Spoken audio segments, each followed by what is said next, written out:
चलिए बताइए कहाँ पहुँचे। चलो कितने लोग फिर से 1 से 30 पेज को देख पाए, 1 से 30 पेज फिर से रिविजिट कर पाए। 1 2 3 4 5 है। परमाणु में विकास देखा जाए तो पूरे दर्शन का कोर है। यदि परमाणु में विकास से लेके और ये पूरा क्लियर होता है तो आगे पूरा फैलाव में शब्द से अर्थ को पकड़ना और सहअस्तित्व से कनेक्ट करना तुलनात्मक काफ़ी आसान होगा।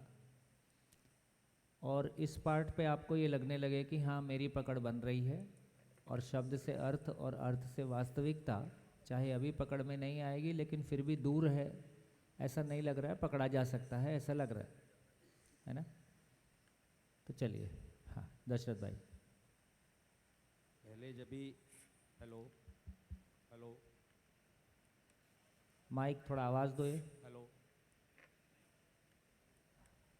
सबसे पहले हेलो। ये मानव व्यवहार दर्शन पढ़ने का चालू किया, हाँ तभी एक एक सेंटेंस हेलो, दो हेलो। बार 3 बार 4 बार पढ़ते थे, हेलो, फिर भी कुछ भी पल्ले नहीं पड़ता था, कुछ भी समझ में नहीं आता था।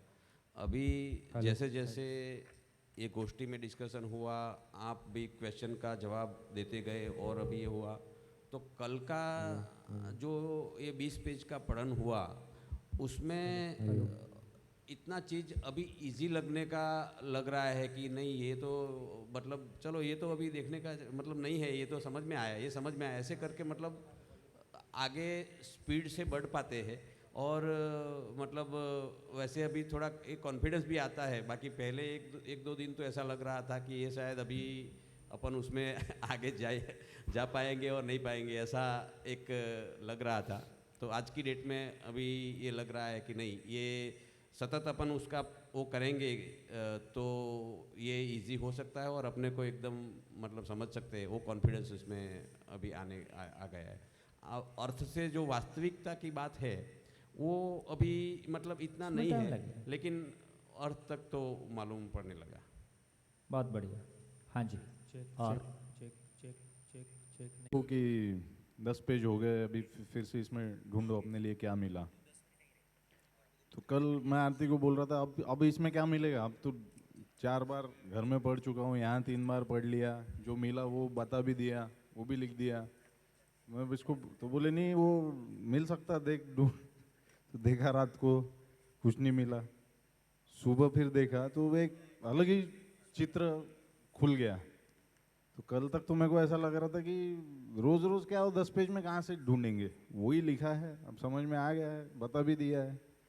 पर आज नई बात फिर खुली कि पूरा जब ये सृष्टि दर्शन अभी किया या समझ में आया कि संगठन विघटन है, रचना विरचना है, सृजन विसर्जन है, व्यापक है, मूल ऊर्जा में संपृक्त, व्यापक नाम की मूल ऊर्जा में संपृक्त इकाइयाँ है, वो सहअस्तित्व का वर्तमानशीलता, उसका प्रभाव, उसकी प्रकटनशीलता, ये सब गठनशील परमाणु से गठन पूर्ण परमाणु। तो ये बहुत काम हुआ है, बहुत ज़्यादा काम हुआ है अभी तक, और बहुत ज़्यादा अविरत श्रम हुआ है पूरे संसार में, कल्पनातीत श्रम हुआ है, काल गणना से परे है सब कुछ और समझ से भी परे है, बहुत अद्भुत है। ये एक बर्ड व्यू हमने सिर्फ समझा है, पर उसका जो वास्तविकता में वो कैसा हुआ होगा और क्या हुआ होगा वहाँ तक हम समझ ही नहीं सकते, वो अनुभूति भी नहीं ले सकते। ऐसा मुझे लगा कि वो बहुत ज़्यादा श्रम है। और इतने श्रम के बाद मैं अस्तित्व में आया हूँ, या मैं एक जीवन परमाणु के रूप में, वो पूरे श्रम के परिणाम के रूप में मैं हूँ। और सारा श्रम जो रहता है वो या तो रास के लिए रहता है या विकास के लिए रहता है, रास की गति में रहता है या विकास की गति में रहता है। तो या तो मैं रास हूँ ये पूरे श्रम का परिणाम, या तो मैं विकास हूँ। तो मैं या तो रास की गति की ओर हूँ या विकास की गति की ओर हूँ। और मैं विकास की गति की ओर हूँ यह भी सिद्ध होता है क्योंकि ये पूरे सृष्टि को समझने की, ये पूरा दर्शन करने की कैपेसिटी सिर्फ मुझ में है, तीनों अवस्थाओं को। और फिर ये रचना विरचना, इसको अगर कोई समझाए मुझे तो ये समझने की कैपेसिटी मुझ में है, ये शायद बाकी अवस्थाओं में नहीं है। इससे यह भी सिद्ध होता है कि मैं विकास की ओर ही हूँ, ह्रास की ओर मैं नहीं हूँ शायद। यहाँ पर एक बात पूरी होती है। अब जब मैं हूँ तो मैं एक प्रेरणा के साथ हूँ। अपनी ऊर्जा संपन्नता और बल संपन्नता की प्रेरणा की वजह से मैं हूँ। मेरे अंदर वो कुछ कोडिंग या वो प्रेरणा है मेरे अंदर, प्राणमय कोश जिसको कहा है। और एक मेरा प्रभाव भी है अन्नमय कोश की वजह से। और उस प्रभाव से मेरा संयोग दूसरी इकाइयों से हो कि नहीं हो, ग्रहण विसर्जन क्रिया से, ये तय है। ये रोज तय नहीं होता, ये तय है, मेरा एक प्रभाव है।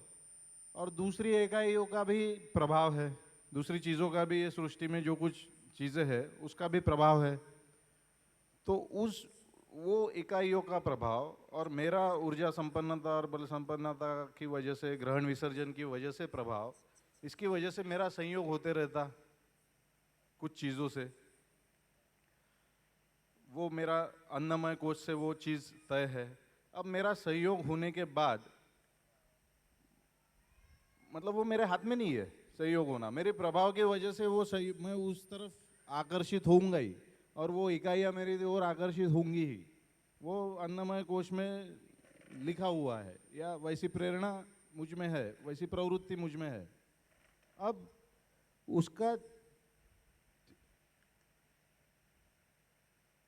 वो जो संयोग हो गया मेरा कोई इकाई से, तो वो या तो मुझे ह्रास की ओर गति देगा या विकास की ओर गति देगा। वो संयोग से प्राप्त जो संवेग है, संयोग से जो वेग मिलता है उसको संवेग कहा है, तो वो संवेग मुझे या तो ह्रास की ओर गति देगा या विकास की ओर गति देगा। पर अब सिद्ध हो चुका है कि मैं विकास की ओर ही हूँ, तो वो संयोग मुझको विकास की तरफ ही लेके जाएगा। तो अभी अगर मैं इसको देखता हूँ, ये पूरे एपिसोड को, मेरे जीवन में पिछले 5-6 महीने की यात्रा में, तो मेरी वो प्रवृत्ति, मुझ में वो प्रेरणा, सृष्टि के नियम की वजह से, रहने की वजह से, वो प्रभाव की वजह से मैं इस ज्ञान की तरफ आकर्षित हुआ होगा, या इससे मेरा संयोग हुआ होगा। और वो संयोग अभी मुझको 100% गारंटी है कि वो विकास की ओर ही है, क्योंकि मेरा पिछला पूरा जो जर्नी है वो विकास क्रम में ही है, और विकास क्रम से ही मैं मानव करके अभी यहाँ पर हूँ।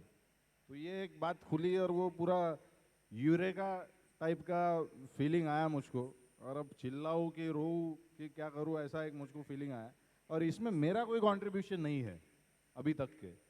ये तो श्रम जो किया वो संसार ने किया, उसकी वजह से वो प्रेरणा मुझ में आ गई, उसकी वजह से मेरा अन्नमय कोश है या प्राणमय कोश है, और मेरा उसमें कुछ श्रम नहीं है।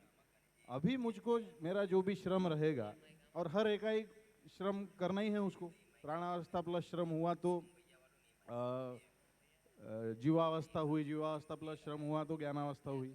और अभी मैं अगर श्रम करूँगा तो फिर मैं जागृत अवस्था में विकास क्रम में आगे बढ़ते रहूँगा।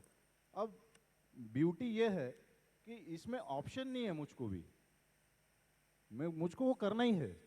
वो ऑप्शन, इसमें रिवर्सल नहीं है। एक बार मेरा वो संयोग हो गया वो इकाई से, यहाँ पर मैं जीवन विद्या नाम की इकाई समझता हूँ, उससे मेरा संयोग हो गया, और वो संयोग की वजह से जो मुझको वेग मिल रहा है या जो संवेग है, उससे वापस आने का मेरे हाथ में चॉइस नहीं है।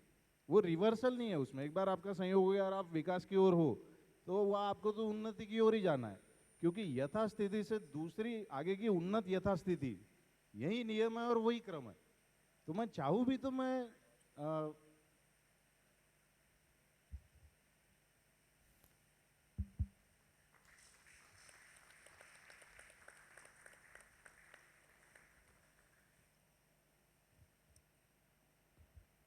पानी पियो, पानी पियो, पानी पिलाओ भाई।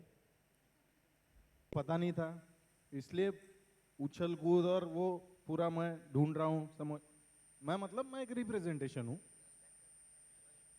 तो इससे एक एनालॉजी या एक उदाहरण समझ में आता है कि जो वो मृग रहता, कस्तूरी मृग का जो हम उदाहरण बचपन से सुनाते आए हैं कथा कहानियों में, और कई बार सुनते रहे हैं, पर वो सुन के सिर्फ शब्द तक ही वो समझ में आया स्टोरी के रोके, या उसके क्या बोलते हो, नाभि में नाभि में। कस्तूरी रहती है, उसको पता नहीं रहता, और वो सब तरफ वो खुशबू ढूंढते रहता। तो वो एक ये ऐसा ठीक है, पर वो क्या चीज है वो स्टोरी, यानी या वो एनालॉजी, यानी वो या वो कस्तूरी क्या रहती होगी, और वो मृग को जब समझ में अगर आता होगा कभी, तो उसको कैसा लगेगा, वो फीलिंग मुझको आया कि वो है अपने पास, सिर्फ अपने को पता नहीं है।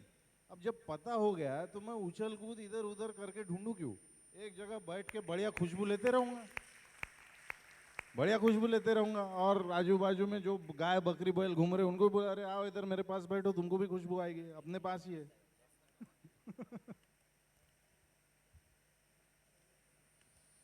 बहुत बढ़िया, गुड। ऐसे बल्ब जलता है बीच बीच में, और बल्ब जलने की रोशनी इतनी होती है कि फिर अंधेरों में रहना स्वीकार नहीं होता, रह नहीं सकते। इस बार ये टेस्ट लग गया। आपको नशा ही करना है तो कोई बड़ा किया जाए ना, क्या छोटे मोटे नशे करते।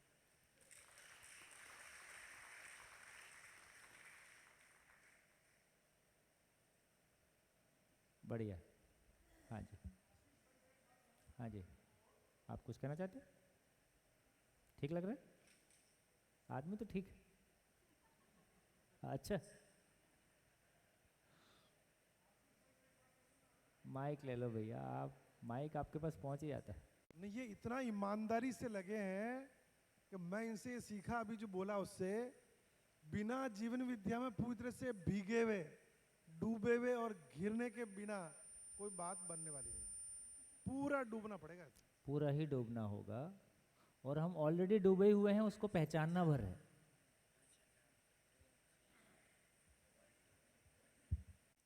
हाँ, जैसे 3-4 महीने की जो भी यात्रा रही है, और ये 3 शिविर जिसमें किए हैं, और जो पहले की स्थिति थी और आज की स्थिति है, उसके अंदर में जो अंतर स्पष्ट आता है, तो वो 4-5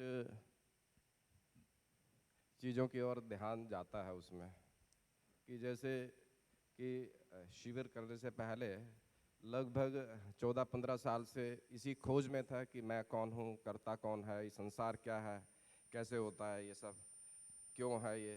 तो उस समय समझ नहीं आता था कि ये जीवन और शरीर की आइडेंटिटी दोनों अलग अलग हैं, और जीवन के ऊपर इतनी इम्पोर्टेंस देने की ज़रूरत है, और दोनों मिक्स हो जाता था।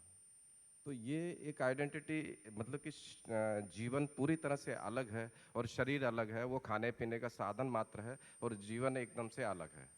दूसरा पॉइंट इसके अंदर में फिर ये समझ में आया कि ये जीवन क्रिया है, जीवन क्रिया जो दी उसके अंदर में फिर ये मन है, आस्वादन क्रिया, फिर उसके बाद वृत्ति, फिर उसके बाद चित्त, फिर उसके बाद बोध, बुद्धि, और फिर अनुभव। तो इसके अंदर में भी यही था कि फिर ये लगता था कि ये जो प्रिय हित लाभ दृष्टि जो है, उसी के अंदर में ही ये जीवन बीत रहा है। लेकिन उसके साथ साथ इस न्याय दृष्टि के ऊपर भी काम तो हो ही रहा था, और लेकिन उसके साथ साथ ये दृष्टि दर्शन, जैसे परमाणु के अंदर में विकास, ये तीसरा हुआ। फिर सह अस्तित्व है, सह अस्तित्व के अंदर में ये परमाणु का विकास किस तरह से है, तो ये गठनशील परमाणु से गठनपूर्ण परमाणु हुआ। तो गठनशील से गठनपूर्ण होने के अंदर में जो वो जीवन बनता है, तो वो एकदम से बहुत ही ज़्यादा एकदम से ये लगा कि ये पॉइंट जो है एकदम से अंतर तक छू गया। और उससे, और फिर ये दूसरा ये पॉइंट लगा कि ये कंपनात्मक गति उसके अंदर में बढ़ जाती है, और उसके अंदर में प्रभाव होने लगता है व्यक्ति टू व्यक्ति के साथ में। तो ये वाला पॉइंट भी एकदम से छू गया इसके साथ। लेकिन चौथा पॉइंट फिर इसके अंदर में ये भी आया कि ये फिर जैसे हम कल पढ़ रहे थे, तो कल पढ़ते हुए ऐसा लगा कि जैसे चौथी या 5वीं क्लास के अंदर में दोबारा से चले गए हैं, और उसके अंदर में हम वीरता की, धीरता की, या कुछ ऐसी देशभक्ति की किताब, वो कविता पढ़ते थे। तो उसके अंदर में ये लगता था कि हम जब पढ़ते थे तो अंदर में वो कितना अंदर तक बस जाता था, ये सब उपकार करना है, दया करनी है, करुणा करनी है, तो वो सब चीज़ें होती थी। लेकिन यहाँ हमने देखा कि सब लोग जो है आपस में एक दूसरे के साथ मिल करके बातचीत कर रहे हैं, और उस एक एक चीज़ को, जो मानवीयता के गुण हैं, जो अति मानवीयता के गुण हैं उनके ऊपर डिस्कशन हो रहा है, उनके ऊपर हम बातचीत कर रहे हैं और उनके अंदर में वो लाइन ऑफ डिमार्केशन हम रख रहे हैं कि उस जीवन के अंदर में अगर सार्वभौम अखंड समाज के अंदर में हमने जीना है और समृद्धि के साथ जीना है तो उन गुणों को अपने अंदर में किस तरह से लेके आएंगे और उस जीवन क्रिया के अंदर में न्याय दृष्टि के अंदर में किस तरह से लेके आएंगे।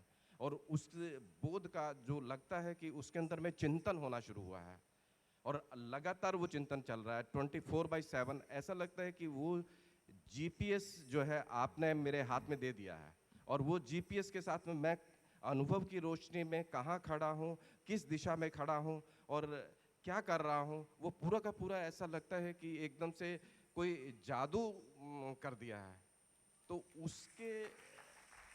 उसकी वजह से जो आपके प्रति सम्मान है, आपके प्रति कृतज्ञता है, वो दिल से इतनी अधिक हो जाती है कि जब भी मैं आपको देखता हूँ या बाबा को सुनते हैं तो इतनी कृतज्ञता कि उसका कोई शब्दों के अंदर में, मेरे पास तो कोई शब्द है नहीं उसके, लेकिन दिल से आपके प्रति बहुत बहुत सम्मान और बहुत बहुत कृतज्ञता है इसे।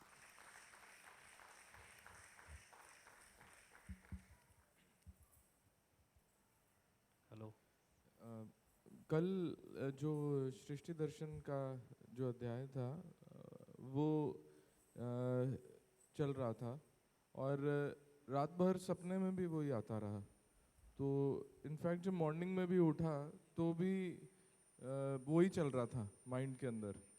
तो रात भर यही चलता रहा, सुबह यहाँ आने तक यही चलता रहा और उसको अपनी लैंग्वेज में मैंने कैसे समझा है मैं उसको थोड़ा सा व्यक्त करना चाहूँगा और अगर कहीं गलत मैं हूँ तो मेरे को प्लीज़ आप करेक्ट कीजिएगा। तो वो ऐसा समझ आया कि परमाणु जो है वो घूर्णन गति में और वर्तुलात्मक गति में है और कंपनात्मक गति में है और घूर्णन गति और वर्तुलात्मक गति की वजह से वो रैंडमली मूव हो रहे हैं और उनके अंदर प्राणमय कोश की वजह से एक प्रेरणा है, इंस्पिरेशन है कि वो दूसरे परमाणुओं को स्वीकार कर सकते हैं और अस्वीकार कर सकते हैं। और स्वीकारने और अस्वीकारने के प्रोसेस को आपने अन्नमय कोश के हिसाब से बताया है। तो जब वो रैंडमली घूम रहे हैं इस तरीके से तो उसको आपने श्रम, बाबा ने श्रम बताया है। तो वो श्रम कर रहे हैं और श्रम करते हुए स्वीकार और अस्वीकार करना चाहते हैं। और जैसे ही कोई एक हाइड्रोजन को दूसरा हाइड्रोजन का एटम मिलता है तो वो उसको स्वीकार कर लेता है और ये प्राणमय कोश और अन्नमय कोश की वजह से होता है। और ये स्वीकार करना और अस्वीकार करना ही श्रम है। और वैसे ही जैसे तीसरा एक हाइड्रोजन का एटम आता है तो वो अस्वीकार हो जाता है, लेकिन उसी की जगह अगर कोई ऑक्सीजन का एटम आए तो वो स्वीकार हो जाता है, तो वो H2O बन गया। लेकिन H2O बना तो जैसे दो एटम्स, एक जो मैंने जिस तरीके से समझा कि दो शराबी आदमियों की तरह है, क्योंकि जो भ्रमित हैं, जो भ्रमित मानव के कॉन्टेक्स्ट में मैं जिस तरीके से समझा वो इस तरीके से समझा कि अगर एक नशे के अंदर या एक भ्रमित से ऊपर की जो स्टेट है वो उसमें वो रैंडमली इधर उधर घूम रहा है वर्तुलात्मक गति के अंदर।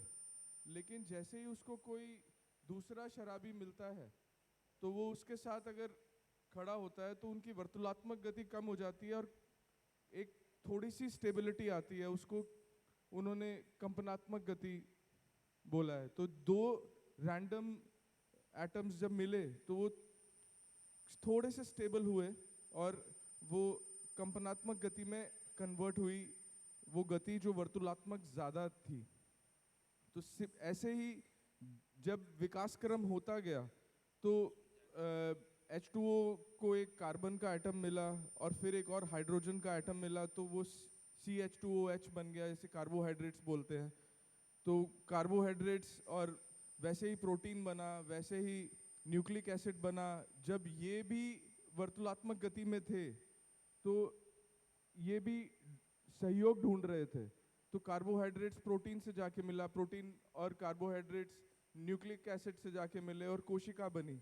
तो लेकिन जब ये तीनों कोशिका जब बनी, जब ये तीनों आपस में मिले तो इनकी इंडिविजुअल वर्तुलात्मक गति ज़्यादा थी, लेकिन जैसे ये मिले तो इनकी वर्तुलात्मक गति थोड़ी सी और कम हुई और कंपनात्मक गति बढ़ी। तो ये विकास क्रम है। बोला ये जा रहा है कि मटेरियल किंगडम में गठनशील परमाणुओं में, चाहे वो पदार्थ के रूप में है या प्राणावस्था के रूप में है, इनमें कंपनात्मक गति कम रहता है, वर्तुलात्मक ज़्यादा रहता है, लेकिन इसके बावजूद कंपनात्मक गति प्राणावस्था तक की यात्रा में बढ़ता रहता है। हाँ, मेरा भी वही कहना है, वही है, वही एग्जैक्ट वही कहना है। हाँ। कि कंपनात्मक गति कम है, वर्तुलात्मक गति अभी भी ज्यादा है, लेकिन कंपैरेटिवली वो बढ़ती जा रही है। कंपनात्मक बढ़ते जा रही है। कंपैरेटिवली कंपनात्मक बढ़ती जा रही है। तो जैसे ही वो जीव अवस्था के अंदर आते हैं अपना श्रम करके,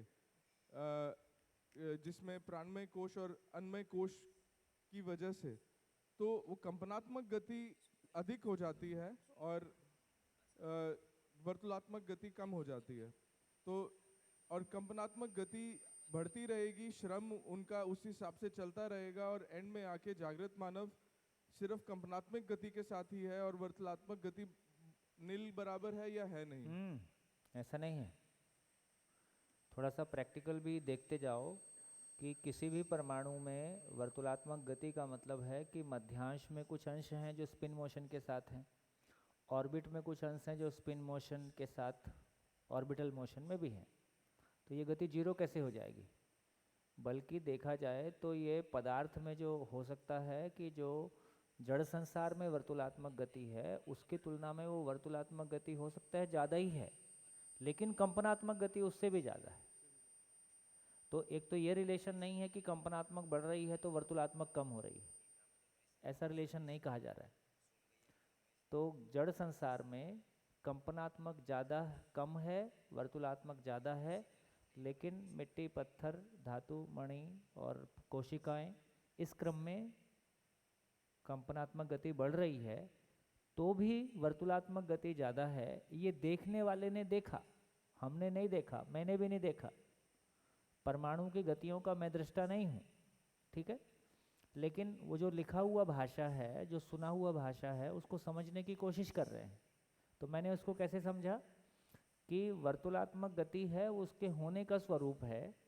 तो जड़ संसार पूरा रूप और गुण को व्यक्त करता है, ये कनेक्शन बैठ रहा है ना।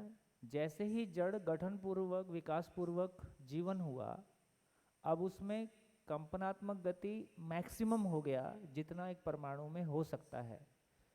इस आधार पर उसमें अब किसी अंश का आना जाना का दरवाज़ा बंद हो गया।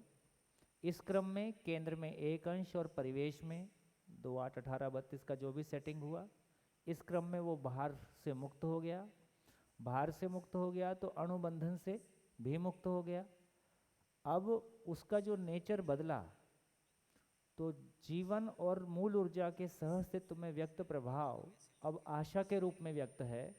जो पहले ध्वनि, ताप और विद्युत के रूप में भूखे परमाणु में व्यक्त हो रहा था, वही प्रभाव अजीर्ण परमाणु में विकिरणीयता के रूप में व्यक्त हो रहा था। वही प्रभाव अब जीवन में मिनिमम आशा के रूप में व्यक्त है। पशु शरीर को चलाता हुआ जीवन और भ्रमित मानव शरीर को चलाते हुए जीवन में वो उससे अधिक व्यक्त हो पाया, कल्पनाशीलता के रूप में व्यक्त हो पाया, और जागृत मानव में वो पूरी तरह से ज्ञान के रूप में व्यक्त है। इसलिए जब हम जड़ से लेके, तो मूल बात इतनी है कि व्यापक वस्तु इकाइयों से व्यक्त होता है। उसके मूल में सूत्र है कि ज़्यादा शक्ति कम शक्ति से व्यक्त होता है। ज़्यादा शक्ति कम शक्ति से मन व्यक्त होता है। मन शरीर से व्यक्त होता है, विचार मन से व्यक्त होता है, चित्त वृत्ति से व्यक्त होता है, बुद्धि चित्त से व्यक्त होता है, आत्मा बुद्धि से व्यक्त होता है, परमात्मा आत्मा से व्यक्त होता है। बिजली पंखे से व्यक्त होती है, आग लकड़ी से व्यक्त होती है, पेट्रोल इंजन से व्यक्त होता है। ऐसी पूरी सृष्टि में देखेंगे तो हमको ये दिखाई देता है, मैनेजर उसके सबॉर्डिनेट से व्यक्त होता है, मंत्री चीफ सेक्रेटरी से व्यक्त होता है। यदि ऐसे देखने जाएंगे तो हमको ये दिखाई देता है कि पूरी सृष्टि में, है ना, सास बहू से व्यक्त होना चाहती है, बहू मना कर देती है। झंझट शुरू। तो पूरी सृष्टि में देखते हैं तो ज़्यादा शक्ति कम शक्ति से व्यक्त होता है, ये नियम हमको दिखाई देता है। तो इस रूप में सारी चीज़ों को हम लिंक करने जाते हैं। तो बार बार पूरा एग्जिस्टेंस इज को एग्जिस्टेंस, और उसके फैलाव के रूप में चार अवस्थाएं, और हर सूत्र नीचे से लेके ऊपर तक जुड़ा हुआ जब दिखाई देता है तो मैं भी उसका एक पार्ट हूँ। तो अस्तित्व क्यों है कैसा है, उसमें मैं शामिल ही हूँ। अस्तित्व क्यों है कैसा है जब बोला तो मैं उसमें शामिल ही हूँ, पर चूंकि अस्तित्व को समझने वाली इकाई मैं हूँ, इसलिए फिर जीवन को अलग से रखे कि जीवन क्यों है कैसा है, और उसके आधार पे आचरण का स्वरूप कैसा होगा।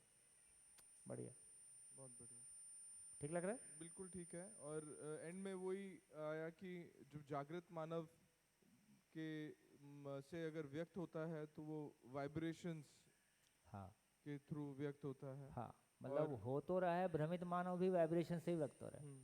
मन जीवन का व्यक्त होना वाइब्रेशन ही है। तो लेकिन जब मन से व्यक्त होता है तो वाइब्रेशन फिजिकल लेवल का, देखिए ये तार पकड़ने लायक है कि मन की ये ताकत है कि वो स्थूल चीज से तदाकार हो सकता है। मन जीवन का हिस्सा होते हुए भी, जीवन क्रिया होते हुए भी, उसकी ये प्रॉपर्टी है कि वो स्थूल चीज़ों से कनेक्ट हो सकता है। इसलिए मन शरीर को चला पाता है ब्रेन के थ्रू। ये मन की ताकत है। चित्त की ताकत है, चित्त में जो स्थिति है, चित्त की स्थिति की ताकत है कि वो निरंतर वस्तुओं से तदाकार हो सकता है, ज्ञान से तदाकार हो सकता है। इसलिए मन कभी भी ज्ञान नहीं पकड़ेगा। मन का काम ही खाखरा फाफरा ढोकला हांडवी है, उसका धंधा इतना ही है। वो शरीर ही पकड़ेगा क्योंकि उसका काम ही शरीर चलाना है। इसलिए शरीर को स्वीकारे रहना, अपने नाम को स्वीकारे रहना, शरीर जिन बातों से शरीर के लिए जो अनुकूलता है उसको स्वीकारे रहना, ये मन का धंधा है मुख्य रूप से। फिर और जागृत होता है तो संबंध की खुशी को, मतलब कुल मिला के सुख उसका धंधा है। इसलिए बोला भी गया है, हमने शिविर में चर्चा भी किया होगा, मन स्वभाव से रसज्ञ है। मन स्वभाव से रसज्ञ है, वृत्ति स्वभाव से तुलनवादी है, उसका काम ही कंपेयर करना है। चित्त स्वभाव से निरंतरतावादी है, वो निरंतर चीजों को पकड़ता है। बुद्धि स्वभाव से निश्चयवादी है ना, वो व्यवस्था को पकड़ता है। और आत्मा स्वभाव से अनुभववादी है। तो सबका धंधा ही अपना अपना है ना। यदि वो धंधा पकड़ना है तो वो इसी धंधे को पकड़ेगा। मन को बोलेंगे तुम ज्ञान को पकड़ लो, ये संभव ही नहीं है। इसलिए परंपरा में मन को मारना पड़ा, चित्तवृत्ति निरोध करना पड़ा, क्योंकि इनका ये प्रॉपर्टी नहीं है कि ये ज्ञान को पकड़े। दर्शन में क्या किए कि चित्तवृत्ति कल्पनाशीलता, प्रिय हित लाभ की कल्पनाशीलता को न्याय धर्म सत्य में ट्रांसफॉर्म कर लिया। इसलिए उसको मारने की जरूरत अब नहीं है। इसलिए विरक्तिवादी होने की जरूरत नहीं है ना। घर छोड़ने की आवश्यकता नहीं है, संबंध छोड़ने की आवश्यकता नहीं है, पैसा छोड़ने की आवश्यकता नहीं है, पद छोड़ने की आवश्यकता नहीं है। जो है उसका सदुपयोग जागृति के अर्थ में कैसे हो। इसलिए आदरणीय नागराज जी जब बात करते थे तो कहते थे, देखो बहुत सारी विद्याओं का सबका दुरुपयोग हुआ है, ज्योतिष का भी दुरुपयोग हुआ है, सब चीज को हमने धंधे में कन्वर्ट किया है। वो एक बात ये भी बोलते थे कि सारे देवी देवताओं के नाम पे व्यवसाय करना ये उनका सम्मान नहीं हुआ। शिव होटल, गायत्री पान भंडार, है ना। तो आप देखोगे जितने होटल के नाम, जितने धंधे के नाम, सब देवी देवता के नाम पे रखे हुए हैं। तो श्रेष्ठ मानव को लाके धंधे में घुसा दिया, ये उनका सम्मान नहीं हुआ। ये सम्मानजनक काम नहीं है मानव के द्वारा जो हुआ। धंधा अपने नाम से करो, धंधा अपने बच्चों के नाम से करो, वो चलेगा, है ना। धंधा स्थूल नामों से करो, धंधा स्थूल चीज है, इसलिए स्थूल नाम ही ठीक है। देवी देवताओं के नाम से धंधा करना, शिव पान भंडार, अब शिव का काम इतना ही रह गया, तुम्हारे लिए पान लगाएगा और तुमको प्रॉफिट कराएगा, उसका और काम ही नहीं बचा कोई।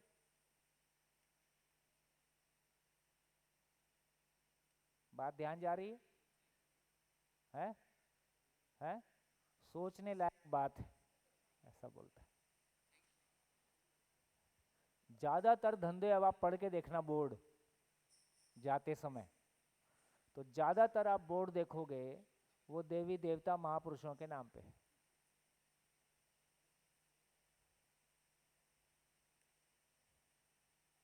अच्छा भैया, इसमें है मनुष्य के नाम पे, मतलब आप अपने नाम पे अपना धंधा करो, उसमें क्या दिक्कत है? अभी आप मेहनत कर रहे हो, अपने नाम पे रख लो, गांव के नाम पे रख लो, कोई और चीज के नाम पे रख लो।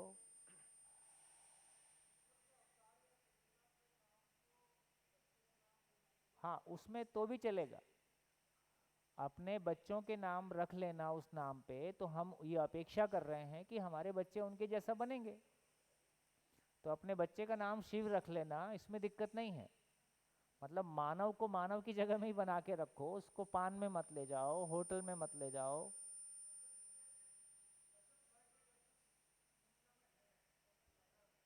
है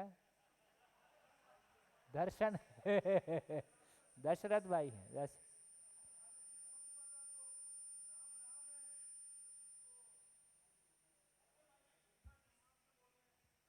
है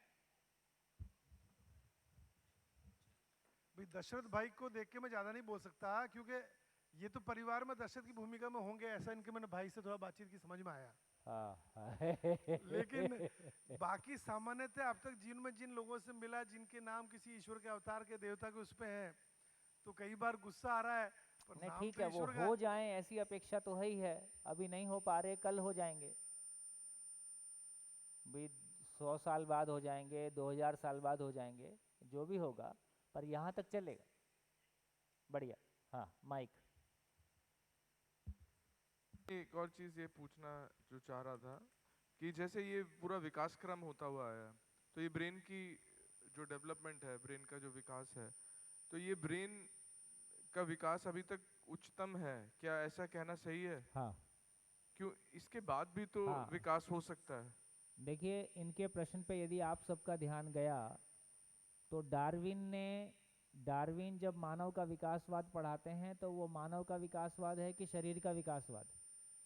एक तो ये पता चला कि उनको मानव समझ में नहीं आया, वो शरीर को ही मानव मान रहे हैं, तो मानव के विकासवाद को शरीर को मानव बोल रहे हैं, एक बात।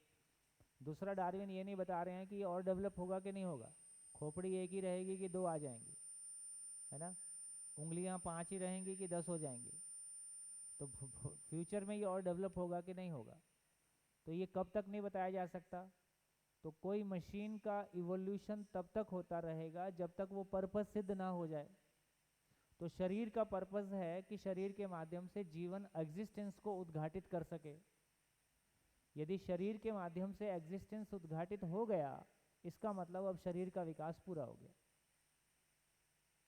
तो ये तो ऐसा कहना हुआ कि एक कार का जो पर्पस है, हाँ, वो पूरा हो गया, वो पर्पस पूरा हो गया। अब कार को मैं गोल्ड प्लेटेड कर लूंगा और सीट के नीचे डायमंड लगा दूंगा, ये मैं कुछ भी बेवकूफ़ी कर सकता हूँ। लेकिन उसका इंजन तो भारी कर सकता हूँ जिससे कि अब स्पीड कार में पे जा रॉकेट सकूं। का इंजन लगाने की जरूरत नहीं है, चलना तो उसको सड़क पे है ना। तो अल्टीमेटली कोई लिमिट होगी ना, आपकी सड़क ही नहीं है उसके लायक कि आप उस रोड पे चलो।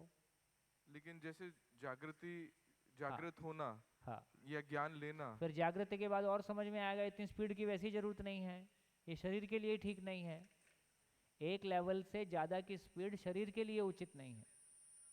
फिर आपको समझ में आएगा भाग के भी कहाँ जाना है, कस्तूरी तो इधर ही है, आराम से चल। ये इतनी भाग दौड़ खत्म हो जाएगी। ये जो अनावश्यक हम भागे फिर रहे हैं, ये अनावश्यक सारी भाग दौड़ खत्म हो जाएगी। आप कल्पना कीजिए, अपनी ही जगह में यदि समझ उपलब्ध हो जाती तो हम इतनी भाग दौड़ क्यों करते, हमारे घर क्यों टूटते, हमारे घरों के बंटवारे क्यों होते।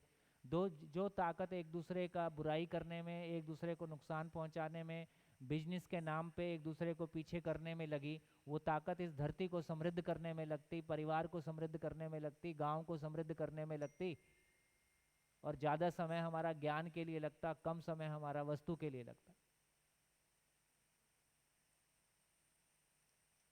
कितना कुछ है करने के लिए। आखिरी में एक छोटी सी चीज़, वो जो लास्ट का चैप्टर 3 का लास्ट की चीज़ है, पदार्थ अवस्था प्लस श्रम बराबर प्राणावस्था, प्राणावस्था प्लस श्रम बराबर जीव अवस्था प्लस श्रम बराबर भ्रमित मानव अवस्था, भ्रमित मानव अवस्था प्लस श्रम बराबर जागृत मानव अवस्था। ये जागृत अवस्था, उसके बाद प्लस श्रम नहीं है, उसके बाद विश्राम है। विश्राम का मतलब है एफर्टलेस एफर्ट है, उसके बाद उसकी निरंतरता है। तो देखिए कितना बढ़िया है, समझने लायक बात है। जब तक कोई चीज धरती के वातावरण में है तो धरती के वातावरण के साथ उसको रेजिस्ट करना पड़ता है, इसलिए हमको गाड़ी में इंजन लगाना पड़ता है। जैसे ही कोई चीज धरती के वातावरण के बाहर चली गई और शून्याकर्षण में हो गई, अब वहाँ कोई चीज़ रोकने वाली नहीं है, तो किसी के साथ रेजिस्टेंस ही नहीं है, तो एक धक्का मारा वो स्पीड के साथ अनंत काल तक चलेगी। बिल्कुल वैसे ही आदमी की जिंदगी है। अभी आदमी जी रहा है तो कह रहा है अच्छा पड़ोसी के कपड़े ऐसे तो मेरे कपड़े भी ऐसे, अब फिर लगाएगा श्रम। अच्छा इसे ऐसा दिख रहा है, इसका घर ऐसा दिख रहा है, मेरा इससे अच्छा दिखेगा, फिर लगाएगा श्रम। अच्छा इसकी गाड़ी ऐसी दिख रही है और मैं भी गाड़ी ऐसी दिखाऊंगा, फिर लगाएगा श्रम। तो ये सारा श्रम ऐसे लग रहा है। ठीक, एक बार ये समझ में आ गया है ना कि कस्तूरी तो अंदर ही है। ये जो रेजिस्टेंस वाला श्रम था, ये जो दूसरे को छोटा दिखाने वाला श्रम था, ये जो अपने आप को बड़ा दिखाने वाला श्रम था, ये जो तिल तिल करके मरने वाला श्रम था, ये जो तिल तिल करके मारने वाला श्रम था, इस सब से छुट्टी मिल गई। उसके बाद एफर्टलेस एफर्ट। बहुत ताकत है आदमी के पास। हमारी ताकत का बड़ा हिस्सा, हमारी ताकत का बड़ा हिस्सा, इसलिए सूत्र है ऊर्जा का बहिर्गमन ही ह्रास है, ऊर्जा का अंतर्नियोजन ही विकास है। हम मैक्सिमम टाइम ऊर्जा का बहिर्गमन कर रहे हैं। उसने ये कह दिया, उसने ये कह दिया, वो ऐसा कह रहा था, उसने नहीं सुना, उसने ध्यान नहीं दिया, उसने मेरा सम्मान नहीं किया, उसने पूछा नहीं। ये मानसिक दिवालियापन है।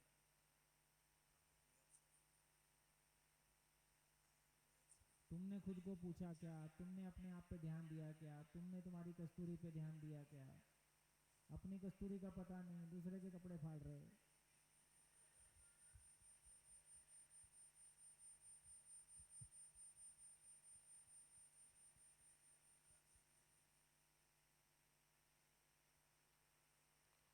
हो गया, हो गया? हो गया। तो ना किसी से आगे जाना है, ना किसी के पीछे जाना है, पूर्णता के लिए सहयोग लेना है, सहयोग देना है। खत्म। निरपेक्ष गति।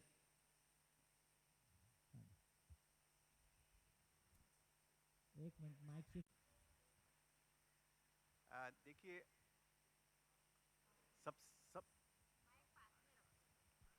सबसे पहले तो मैं जीवन विद्या से बहुत रिसेंटली जुड़ा हूँ।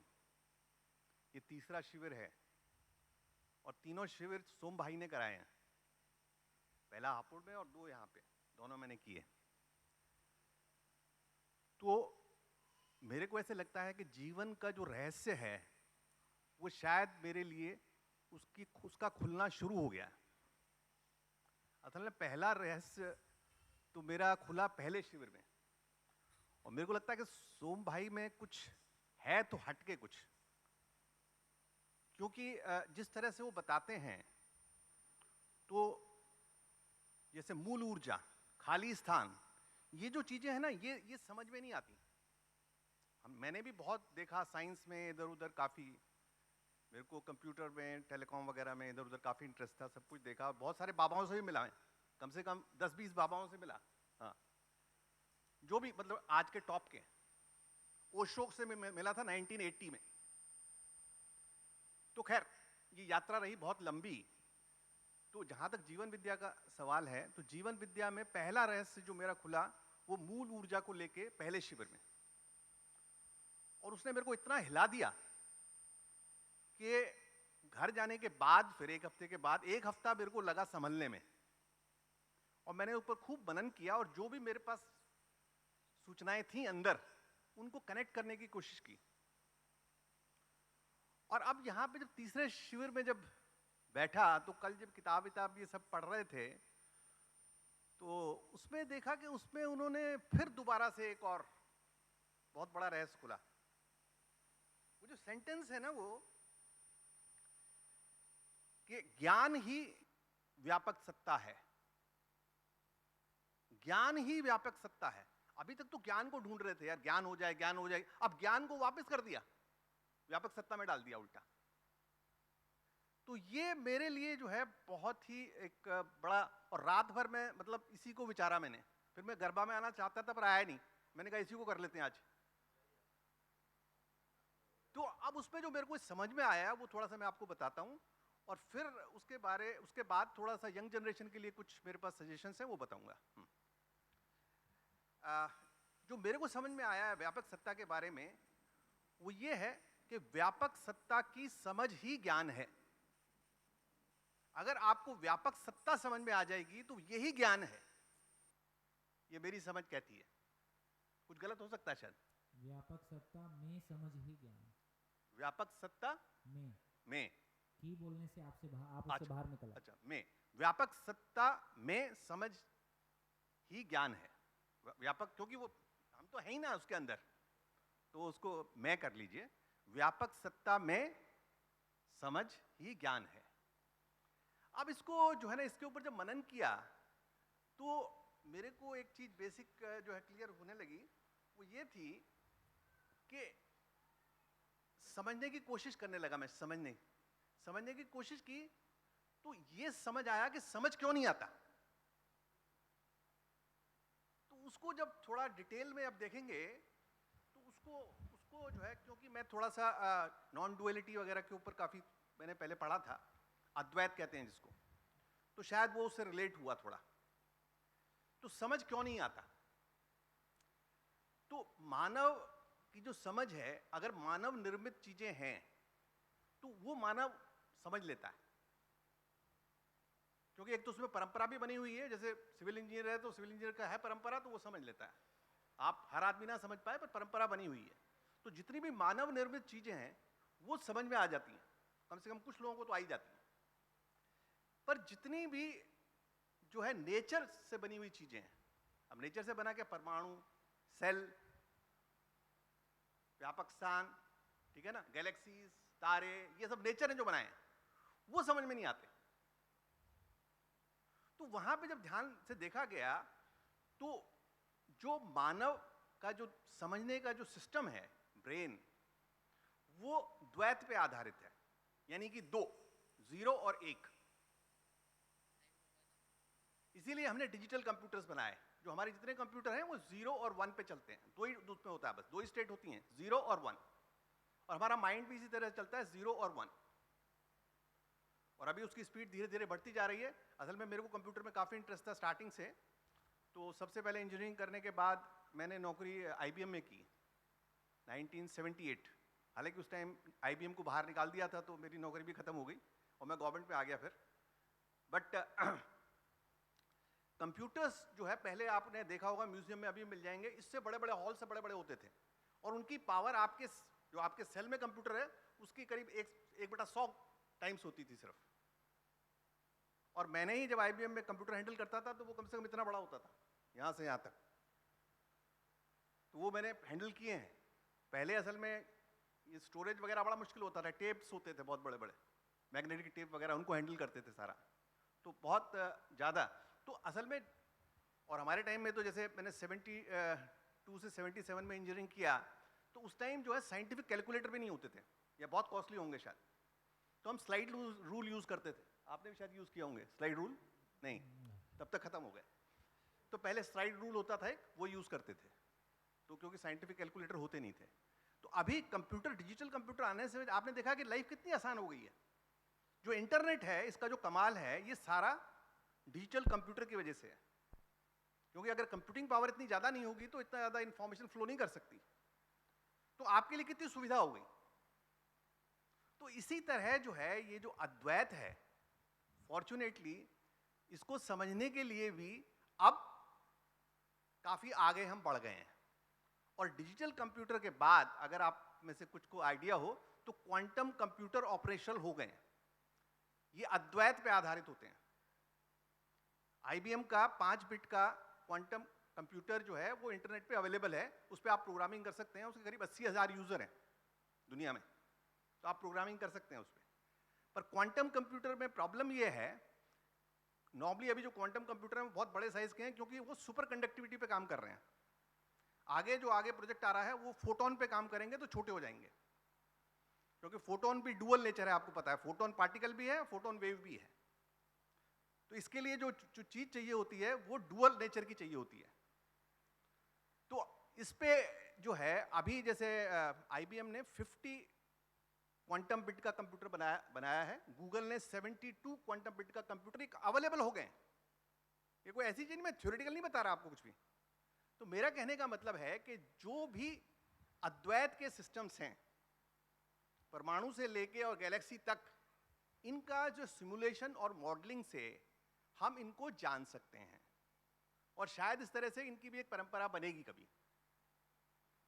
तो ये जो आपके लिए, मतलब आने वाली पीढ़ियों के लिए, कम से कम 40-50 साल बाद मेरे हिसाब से जो पीढ़ियां आएंगी उनके लिए मेरे को लगता है काफी काम हो जाएगा।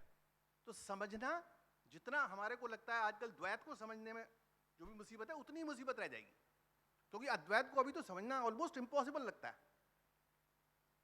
तो इसलिए जो क्वांटम कंप्यूटर होते हैं, उनकी एक खास बात और बता दूं कि क्वांटम कंप्यूटर बहुत बहुत फास्ट होते हैं। जो अभी अपने कंप्यूटर्स हैं, ये अगले 1-2 साल में सैचुरेशन पे पहुंच रहे हैं, क्योंकि पहले कंपोनेंट्स होते थे डिस्क्रीट, उसके बाद आईसीज आए, आईसीज का फिर साइज छोटा होता गया। अब जो है 1-2 साल में उसका साइज इतना छोटा होगा, उससे ज़्यादा छोटा नहीं हो सकता। तो अब जो अपने डिजिटल कंप्यूटर्स हैं, उनका साइज और छोटा नहीं होगा, उनकी स्पीड और ज़्यादा नहीं बढ़ने वाली। तो अब जो है क्वांटम कंप्यूटर नेसेसिटी भी हो गई है। और क्वांटम कंप्यूटर की स्पीड आपको मैं बताऊं तो अगर आपको 60, ज़्यादातर ये यूज़ होते हैं मॉडलिंग, सिमुलेशन, आर्टिफिशियल इंटेलिजेंस और इंक्रिप्शन सिक्योरिटी में। तो अगर कोई 64 बिट इंक्रिप्शन है, उसको आपको 64 बिट डिजिटल कंप्यूटर से उसको अगर आइसोलेट करना है, 1 साल लग जाएगा। और अगर आप 64 बिट क्वांटम पे करोगे, 1 सेकंड में हो जाएगा। ये इसकी स्पीड है, और ये ऑलरेडी अवेलेबल है ये चीजें, ऐसा नहीं है। देखिए अभी मैं देख रहा था कि जैसे भाषा किसकी बनाई हुई है, आदमी की है कि नेचर की? ऐसा लगता है आदमी नहीं बनाई होगी। तो भाषा का जो सॉल्यूशन है वो निकल आया। अगले जो टोक्यो में ओलंपिक हो रहे हैं, उसके लिए $100 की डिवाइस अवेलेबल है मार्केट में, जो विदाउट इंटरनेट, विदाउट कनेक्टिविटी आपको जो है कोई भी ट्रांसलेट कर देगी किसी भी लैंग्वेज में। तो इस तरह की चीजें आ रही हैं ऑलरेडी। तो कहने का मतलब यह है कि ये जो क्वांटम वर्ल्ड है, इसको अगर हम समझेंगे तो बहुत कुछ जो है चीजें सरल हो जाएंगी अपने लिए। और जो नेक्स्ट जनरेशन है, इनके लिए तो मजबूरी भी है, क्योंकि इन्हें क्वांटम थ्योरी अब पढ़नी पड़ेगी। मैंने पूरी की पूरी क्वांटम थ्योरी पढ़ी, इसलिए तभी समझ में आएगा। तो मैं नेक्स्ट जनरेशन के लिए ये एडवाइस देना चाहता हूं कि कम से कम क्वांटम कंप्यूटर के बारे में थोड़ा सा जाने, क्योंकि आगे का फ्यूचर वही है, और इससे ये जो जीवन की पकड़ है ये भी और मजबूत होगी और आसान भी हो जाएगी, और शायद इसकी परंपरा भी बन पाए। Thank you.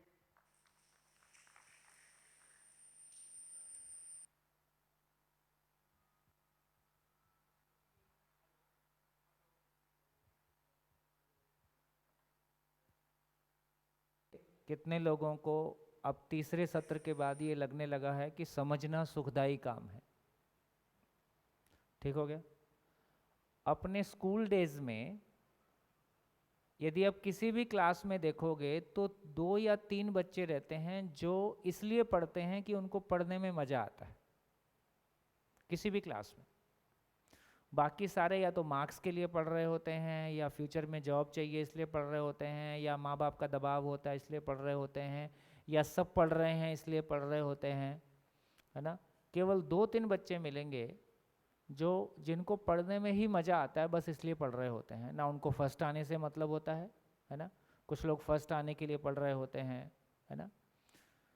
तो इसका मतलब है कि सही में उस कंटेंट को एप्रिशिएट करने वाले 2-3 लोग ही हैं, बाकी भीड़ है।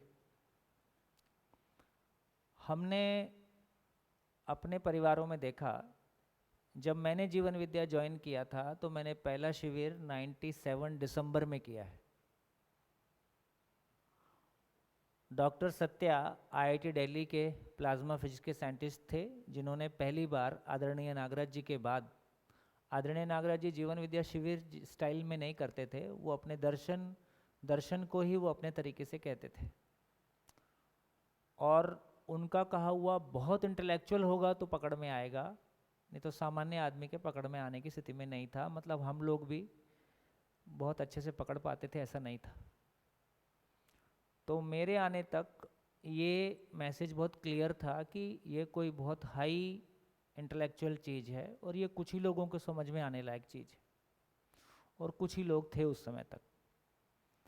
लेकिन जैसे जैसे डॉक्टर सत्या के माध्यम से और हमारे एक मित्र गणेश भाई हैं, उनके माध्यम से हम लोगों ने शिविर किए, एक डॉक्टर रण सिंह आर्य हैं, है ना। जैसे जैसे हम लोगों ने शिविर किए और जैसे जैसे हमारी ज़िंदगी के आंसर मिले, तो उससे हमको तो ये लगा कि ज़िंदगी का दरवाज़ा खुल गया।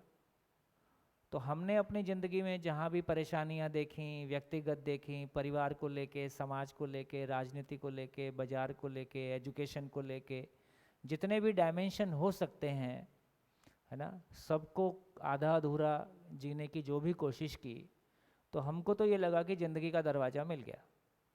फिर अब अगला सवाल ये था कि वाइफ को इंटरेस्ट आएगा कि नहीं आएगा, और वो आइटम में कितना इंटरेस्ट लेगी। तो ये लगता था कि महिलाएं तो इसमें ज़्यादा रुचि नहीं लेंगी, ऐसा भी हम किसी समय तक मानते रहे। धीरे से हमको बात समझ में आई, तो हमारे आचरण में कुछ चेंज आया, तो परिवार के लोगों ने मिल के शिविर किया, और फैमिली में एक चर्चा का दौर शुरू हुआ। तो उससे महिलाओं में जो एक अच्छा करने का भाव सभी में रहता ही है, तो ये बात आई भाई इसमें एजुकेशन में बहुत सारी कमियां हैं, एजुकेशन में कुछ करना, चलो प्राइमरी स्कूल शुरू करना है। तो हमारे समूह की महिलाओं ने मिलके, जिनका कि जो ऑफ कोर्स एजुकेटेड तो थी, किसी ने बीए किया था, किसी ने एमए किया था, किसी ने 12th ही किया था, इन सब लोगों ने मिलके जिस तरह की रुचि ली, और जब दर्शन को पूरा समझने गए तो एटम बीच में कूदेगा ही, क्योंकि बेसिकली दर्शन का मतलब ही है परमाणु में विकास। मूल में जाएंगे, और मैं खुद एक परमाणु ही हूँ, जीवन परमाणु हूँ।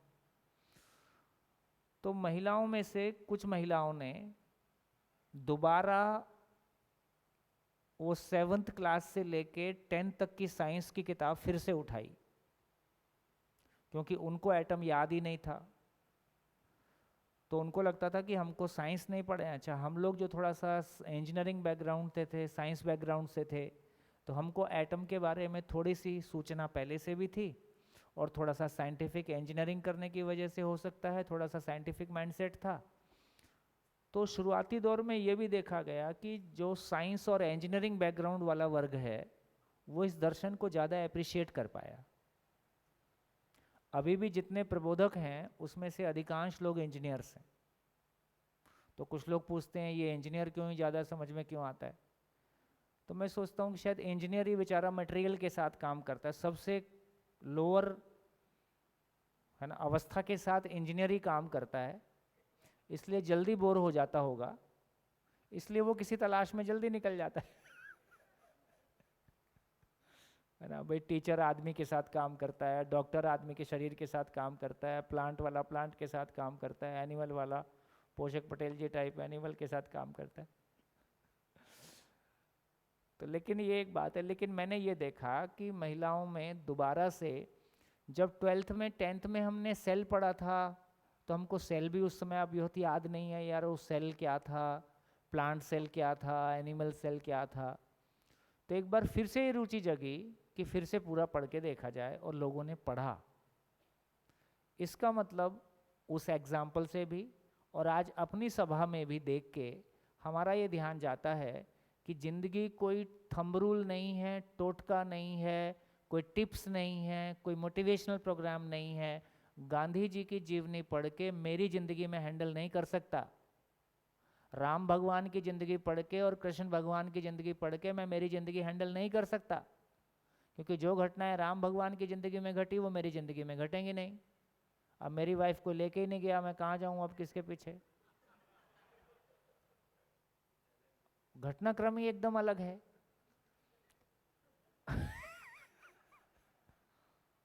अब पहले मैं इंतजार करूं कोई लेके जाएगा, फिर मैं जंगल में जाके तपस्या करूंगा, ये सब नहीं हो सकता है। तो इसका मतलब ये हुआ कि बहुत सारी महापुरुषों की कहानियां पढ़ने से, तमाम इन पुराणों को पढ़ने से हो सकता है अच्छा जीने की प्रेरणा मिलती है। लेकिन मेरी ज़िंदगी में, मेरी मनस्थिति में मैं हर समय निर्णय कैसे लूं और निर्णय लेने का आधार क्या हो, और मेरे साथ में जो लोग रहते हैं इनकी मानसिकता से कैसे निपटूं, इसका कोई ठोस तरीका हमको मिलता नहीं। फिर सारा दुख दर्द किसी प्रारब्ध के नाम पे, किसी भगवान के नाम पे, होने के नाम पे, दुख को तारने वाला भी कोई और है, और है ना, सब कुछ नियंत्रण किसी दूसरे के हाथ में चल देता है। अभी जैसे मान लो आपने भी आप कहा, अच्छा हर व्यक्ति का इस बात को सुनने की तरफ किधर ध्यान जाएगा? सबका एक ही तरफ जाने वाला है कि सबका अलग अलग डायमेंशन में जाने वाला है? सबका अलग अलग डायमेंशन में जाने वाला है।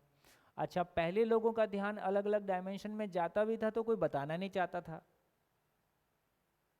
हम लोग इंजीनियरिंग करके जॉब में आए हैं तो जो जिसके अंडर में आके काम करना शुरू करते थे वो 2 महीने के बाद 2 साल में नहीं बताता है, और उसको लगता है सारी बता दूंगा तो मेरा क्या होगा। ठीक, तो आदमी से आदमी के बीच में दूरी इतनी ज़्यादा है। तो अब ये बात समझने के बाद पहली बार ये समझ में आता है कि मेरा विश्वास, मेरा रेस्पेक्ट, मेरी आइडेंटिटी निरपेक्ष है, ये सापेक्ष नहीं है। यदि मेरी पहचान आपकी पहचान के साथ अटकती है तो मैं आपका विरोध करूंगा, ये पक्का है, क्योंकि मेरी पहचान तो मैं खोना नहीं चाहूँगा। अब पता चला कि मेरी पहचान अपने आप में निरपेक्ष है, मेरा समझना मेरे लिए सुख है, दूसरों के समझने में, जीने में सहयोगी होना मेरा सम्मान है। कितना सुंदर हो गया। मेरा समझना, सहअस्तित्व को समझना सुख है, सहअस्तित्व में जीना सुख है, सहअस्तित्व को दूसरे को समझा पाना, वो भी जीने में योग्य हो जाए, ये मेरा सम्मान है। अब ये समझ में आया तो अब कोई फर्क नहीं पड़ता यदि आप मेरे से बेहतर समझते हो तो भी आप मेरे विरोधी नहीं हो, आप मेरे से कम समझते हो तो भी आप मेरे विरोधी नहीं हो, है ना। अभी नई नई यात्रा में कुछ कुछ चीज़ें अभी प्रॉब्लम आ सकती हैं क्योंकि हमारे अभ्यास पुराने हैं। पहले रूप बल धन पद के आधार पर एक दूसरे का विरोध करते थे, अभी हो सकता है ज्ञान आने के बाद तो विरोध नहीं होता है, लेकिन सूचना जब तक रहती है, ज्ञान नहीं रहता है, तब तक सूचना को हम ज्ञान मान लेते हैं, तब तक हमारा ईगो पुरानी तरीके से काम कर सकता है। लेकिन मैं जो बात कहना चाहता हूं वो ये कि जिस तरह से इनकी अपनी एक जर्नी है ना, 68 का मेरा बर्थ है और 77 में आपने इंजीनियरिंग किया है, कहाँ से? 56 का आपका बर्थ है, ठीक है। तो नेचुरल है कि यदि टेक्नोलॉजिकल इनोवेशन है तो इन्होंने 0 से देखा है। मैंने 92 में 486 1,25,000 का बेचा है। 92 में 486 कंप्यूटर 1,25,000 का बेचा है, जिसको आज कोई फ्री में लेना नहीं चाहेगा। शायद हमारे मोबाइल की कैपेसिटी 486 से बहुत ऊपर है। ठीक, हमारे टाइम में 80 GB की हार्ड डिस्क मैक्सिमम थी, 80 MB, 80 MB, और हमको लगता था ये 80 MB तूफान है। अभी आप मोबाइल से कंपेयर कर लीजिए, मोबाइल का जो इनबिल्ट मेमोरी है वो भी 16 GB आने लगा है। पता नहीं, मैं तो बहुत आउटडेटेड हूँ अब इस मामले में। 256 GB 256 GB उस समय जो CPU था वो 64 या 128 मेगाबाइट के आसपास था बस। तो आप हालत देख लीजिए कि कितनी तेज गति से हमने इस तरफ एडवांसमेंट किया है। तो अब मैं ये कहना चाहता हूँ कि जैसे भाई जी ने कहा कि हाँ, अब हमको क्वांटम फिजिक्स समझना पड़ेगा। अब बुक में पढ़ के क्वांटम फिजिक्स समझने जाएंगे तो हम में से अधिकांश को इंटरेस्ट नहीं है, मुझको भी नहीं है, लेकिन आदमी से समझने में मन लगता है। इसलिए हमने NIT में ये प्रयोग किया कि NIT में अभी तक ये था कि बच्चे अपनी पढ़ाई सब अपनी अपनी करते हैं, अपने नोट्स बनाते हैं, दूसरा मेरा नोट्स देख मत ले इसका भी ध्यान रखते हैं, है ना। इतनी मानसिक गरीबी और दिवालियापन है कि लगातार हम डरे हुए रहते हैं और लगातार दूसरे के साथ एक बहुत कॉम्पिटिटिव एज के, कोई किसी का दोस्त नहीं है, कुछ भी आपस में रिलेशन नहीं है, केवल काम निकालने का रिलेशनशिप है। जीने के लिए एक भी आदमी नहीं मिल रहा है क्योंकि हमारी पूरी जीवन शैली में कंपटीशन है। किसी एक के साथ अपनेपन के साथ जी सकें, है ना। तो इसका मतलब ये हो गया कि फिर हमने पीयर लर्निंग शुरू कराई। क्या हुआ, मैं चैप्टर 2 तैयार करूंगा, तुम चैप्टर 3 तैयार करो, तुम 3 मेरे को पढ़ाना, मैं 2 तुमको पढ़ा दूंगा। तो ऐसे 3 दोस्त हो गए, 4 दोस्त हो गए। तो एक दोस्त को एक चैप्टर तैयार करना है और मैं एक चैप्टर को अपने 4 दोस्तों को पढ़ाऊंगा, दूसरा दोस्त एक चैप्टर को बाकी 4 दोस्तों को पढ़ाएगा। तो मेरे को एक ही चैप्टर तैयार करना है। अब जब मेरे को दूसरे को पढ़ाना है तो कितनी तैयारी चाहिए, फिर बहुत तैयारी की जरूरत है। और फिर मैं तैयारी करने का मन भी करता है, जब मेरे को दूसरे को पढ़ाना है तो तैयारी करने का फिर मन भी करता है, ठीक है। तो लर्निंग स्पीड इतनी बढ़ जाती है और लर्निंग इतनी आसान हो जाती है, और आदमी के साथ जो जीने का सुख है, देखिए यदि हम टेक्निकली एनालाइज करें तो क्रिकेट में इतना मजा क्यों आता है, जबकि हमने पहले भी चर्चा किया क्रिकेट का मतलब इतना ही है, एक बॉल फेंकता है, एक मार देता है, एक उठा के ले आता है। अरे टेक्निकली इससे ज्यादा कुछ नहीं है ना। एक आदमी बॉल फेंक देता है, एक उसको मार देता है, एक उसको उठा के ले आता है। इस गेम को मिनिमम 2 लोग भी खेल सकते हैं। हम गली में खेलते ही थे, एक फेंकता था, दीवार के पीछे विकेट हो जाती थी, है ना, वही फेंकता रहता था। फिर 3 होने से और अच्छा लगता है, 4 हो जाएं तो और अच्छा लगता है, 11 हो जाएं तो और अच्छा लगता है, 11 देखने वाले भी हैं तो और अच्छा लगता है, स्टेडियम भर जाए तो और अच्छा लगता है, पूरा देश देखे तो और अच्छा लगता है, पूरा विश्व देखे तो और अच्छा लगता है। दूसरी धरती मिल गई, वहाँ भी ट्रांसमिशन कर देंगे। आने वाले युग में हो सकता है ऐसे गेम्स होंगे, वो किसी गैलेक्सी में गेम चल रही होगी और यहाँ हम देख रहे होंगे, ऐसा भी हो सकता है। लेकिन इसका मतलब क्या हुआ, इसका मतलब इतना ही हुआ कि जितने लोग साथ मिलके जी सके, तो क्रिकेट के माध्यम से हम कुछ देर साथ मिलके जी लेते हैं जब आपस में विरोध नहीं होता है, या अपनी भड़ास को निकालने का भी एक अवसर मिल जाता है, तो भी थोड़ा हल्के हो जाते हैं, ठीक। तो बेसिकली सारी प्रक्रिया आदमी का आदमी के साथ जीने का सुख है। माध्यम क्रिकेट हो सकता है, माध्यम खेल हो सकता है, माध्यम डाइनिंग टेबल पे खाना हो सकता है, माध्यम घूमने जाना हो सकता है। आपको घूमने जाना है, अकेले चले जाओ,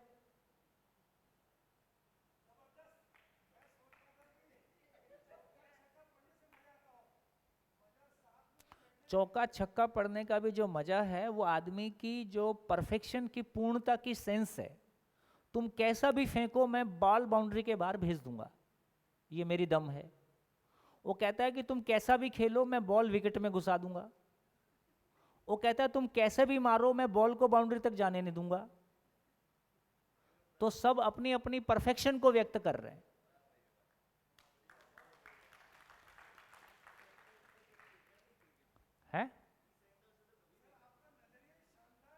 अरे यार,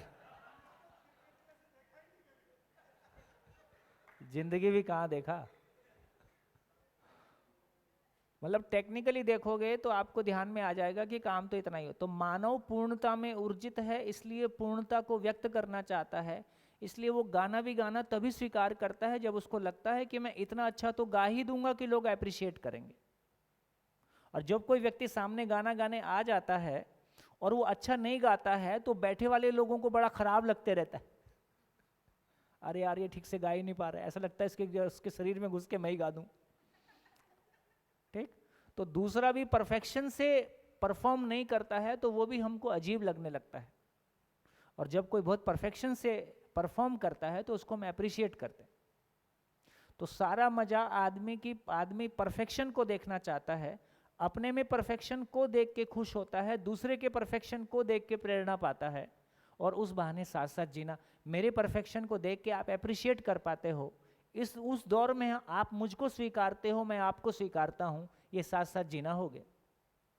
निर्विरोध, मानव निर्विरोधिता चाहता है, स्वयं में निर्विरोध हो जाऊं, बाहर में निर्विरोध हो जाऊं, तो उतने क्षणों के लिए हम निर्विरोध हो जाते हैं। हमारे जितने शौक हैं उसका भी मतलब इतना ही है कि मेरे को कोई चीज अच्छी लगती है और दूसरा भी उसमें शामिल हो जाता है, तो उतनी देर के लिए हम निर्विरोध हो जाते हैं। चलो घूमने चलेंगे, मेरा मूड नहीं है, ए लो हो गया काम। अपने दोस्त के साथ तो बहुत चले जाते हो, है ना। अक्सर घर में ये शिकायत रहती है पत्नियों को पति से कि दूसरों के साथ तो बहुत अच्छे से बात करते हो, घर में आके तुमको क्या हो जाता है। अब घर में उसको समझ में नहीं आता, कई साल से बात कर रहे हैं और बात में कोई सार दिख नहीं रहा है, सुख नहीं दिख रहा है ना भाई, जहां सुख दिखता है वहां जाता है। तो इस सारी घटनाओं से ये समझ में आया कि बेसिकली ज्ञान ही सुख है, समाधान ही सुख है, समझना ही सुख है, परफेक्शन ही सुख है। क्योंकि मैं पूर्णता में गर्वित हूं, पूर्णता में ऊर्जित हूं, पूर्णता की प्यास के साथ हूं, पूर्णता को प्रेजेंट करना चाहता हूं, पूर्णता को देखना चाहता हूं, इससे कम में तृप्ति नहीं है। तो मैं जो बात कहने के लिए इतनी मेहनत कर रहा हूं उसका मतलब इतना हुआ कि अब हमारे बीच में ऐसे लोग उपलब्ध हो जाएंगे जो अलग अलग डायमेंशन की चीज़ों को हमको एक्सप्लेन करेंगे और हमको समझने में मजा आएगा, उसको समझाने में मजा आएगा। ठीक है, इसलिए अगले सत्र में हम आपसे क्वांटम फिजिक्स समझेंगे।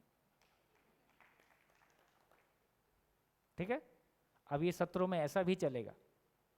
ठीक, तो जो भी मॉडर्न दी बेस्ट एडवांसमेंट हो सकती है, जिन लोगों को लगता है कि हमारा उस पर अधिकार है ना, क्योंकि इतने सारे लोगों का समय, उनको सुन के कोई चीज़ ऐसा लगे कि यार काम की नहीं निकली, वो ठीक नहीं है। तो दर्शन की रोशनी में जब हम किसी चीज़ को ऐसा समझेंगे कि क्वांटम फिजिक्स को किचन में उतार देंगे, डे टू डे लाइफ में उतार देंगे, तो पहली बार क्वांटम फिजिक्स को कहने वाले को भी मजा आएगा और सुनने वाले को भी मजा आएगा, है ना। हाँ, है ना। और ये जो दूरी है आदमी आदमी के बीच की, तो आगे बढ़ना नहीं है, आगे बढ़ना है। तो मेरी तैयारी ये है, मतलब हम में से हर एक मानव की तैयारी, मैं कितने मानव को आगे बढ़ाने के लिए योग्य हो सकता हूं। उसके बाद मेरे को कम सीखना समझना होगा कि ज्यादा सीखना समझना होगा। जब दूसरों को आगे बढ़ाने के लिए मुझको सीखना होता है तो मेरे को सीखने का मोटिवेशन होता है, क्योंकि मेंटरशिप करना आदमी की मौलिक प्रवृत्ति है। वो किसी को मार्गदर्शन देना चाहता है, वो किसी के लिए सहयोगी होना चाहता है। ये अकेले की यात्रा जिंदगी की है ही नहीं, यात्रा साथ साथ है। जिस तरह से एग्जिस्टेंस में सब कुछ साथ साथ है और जिस तरह से वो पूरा परफेक्शन को व्यक्त करता है, उस तरह से हम मानव भी साथ साथ चल के परफेक्शन को व्यक्त कर सकते हैं। ये मानव की यात्रा है। बढ़िया। इस तरह से एक सभा कितनी एनरिच हो सकती है। एक बार ये समझ में आ गया कि यार मेरी आवश्यकता, जैसे मैं छोटी सी एक शेयरिंग और कर देता हूँ। हमारे यहाँ संस्थान में कुछ लोगों का जुड़ना कैसे हुआ है, तो आसपास के लोगों को जो शिविर से नहीं गुजरेगा उसको ये समझ में नहीं आएगा कि ये मान लो ये एक संस्थान होता, जैसे ये एक संस्थान है ही है, जहाँ गौशाला भी है, कुछ बंगले हैं, कुछ ऑर्गेनिक फार्मिंग मान लो होती है। जो लोग बाहर से देखेंगे उनको क्या समझ में आएगा, भाई गौशाला है। ये हॉल में क्या होता है, ये जब तक 8 दिन खुद नहीं गुजारेगा उसको नहीं समझ में आएगा क्या है, चाहे मेरे घर का क्यों ना हो। तो आसपास के लोगों को ये तो समझ में नहीं आता यहाँ पे क्या है। तो कुछ लोग गौशाला मानते हैं, कुछ लोग मानते हैं ये कुछ बाहर से आए हुए अजीब टाइप के लोग हैं और ये रहते हैं, सबका अपना अपना वो है। तो एक बार कुछ लोग गौशाला सीखने और ऑर्गेनिक फार्मिंग के सीखने के पॉइंट ऑफ व्यू से आए, तो बड़े जब आदमी को कुछ सीखना होता है और किसी की फैक्ट्री में जाता है तो कैसे जाता है, उसको पता है बताएगा तो है नहीं, पर हो सकता है थोड़ी सी दोस्ती कर लूँ, हो सकता है कुछ 2-4 बातें बता दे। तो ऐसे कुछ लोग आए और जिसके घर में आए, हमारे एक मित्र हैं कल्पेश भाई, वो भी गुजराती हैं, तो उन्होंने अपने घर में बिठाया, बढ़िया चाय पिलाई, जितना वो पूछते वो उससे डबल बताते, और लास्ट में सब कुछ ही बता दिया, और तुम सीखना चाहते हो तो फिर आ जाना। अब वो पगला गया बोले यार ऐसा कैसे हो सकता है, कोई अपने बिजनेस की सारी चीज़ बताना चाहता है, कुछ भी शेष नहीं छोड़ा, पूरा अर्थशास्त्र भी बता दिया, कहाँ से लेता है ये भी बता दिया, कहाँ बिकता है ये भी बता दिया, तुमको करना है तुम्हारी हेल्प भी कर देंगे, और कुछ सहयोग, कुछ पैसा भी नहीं मांग रहा है ना, कोई दोस्ती भी नहीं थी इससे। आदमी ऐसे कैसे हो सकता है, तो उसको विश्वास नहीं हुआ, बोले कुछ तो लोचा होगा। और फिर आया और फिर आया और फिर फंस गया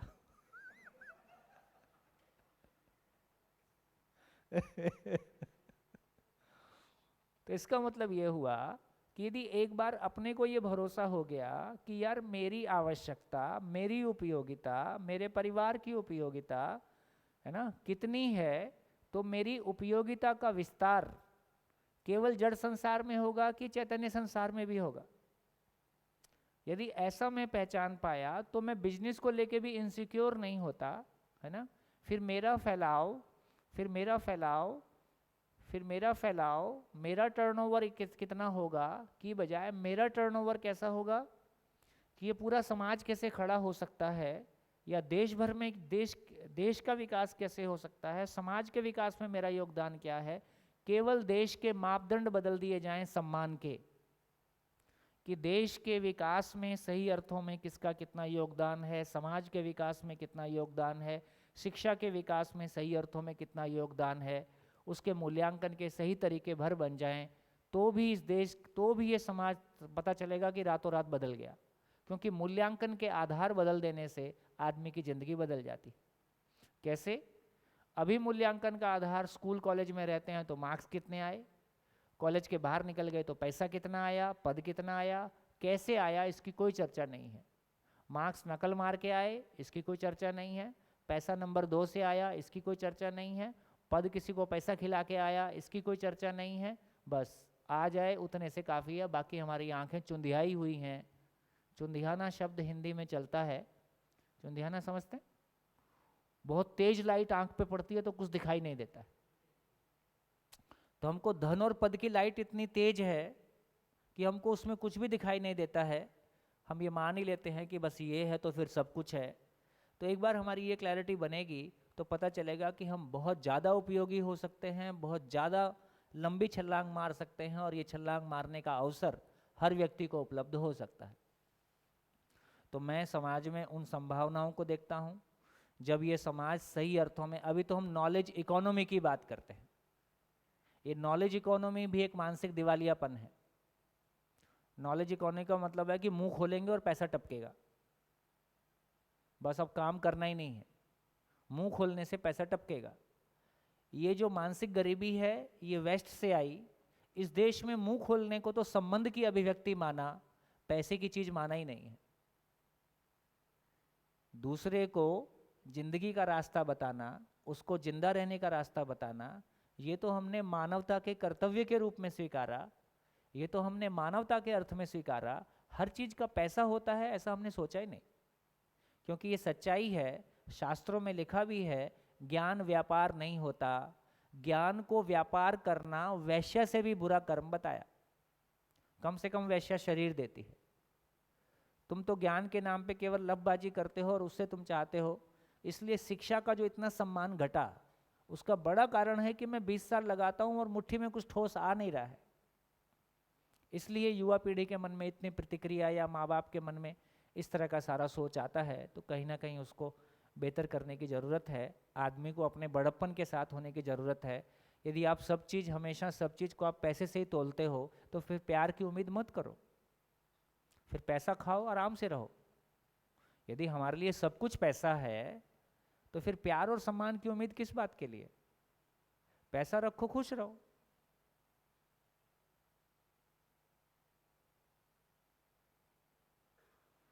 तो इसलिए इतनी लंबी यात्रा करने के बाद ना सुख समझ में आया, ना सम्मान समझ में आया, ना जिंदगी समझ में आई, ना जीना समझ में आया, ना संबंध समझ में आया, बताओ उसके बाद भी हंस लेते हैं, क्या बुरा है?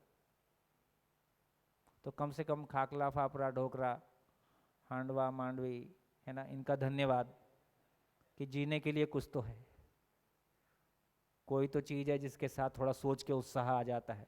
चलो आज क्या बनाओगे, कितना कितना उत्साह देता है, आज क्या बनाओगे? बोले रात को दूध पोहा मिलेगा। है? सब होती है, उतना ही है। बढ़िया। इस पूरी चर्चा से क्या समझ में आया? इस पूरी चर्चा से आपका ध्यान किन बिंदुओं पे गया?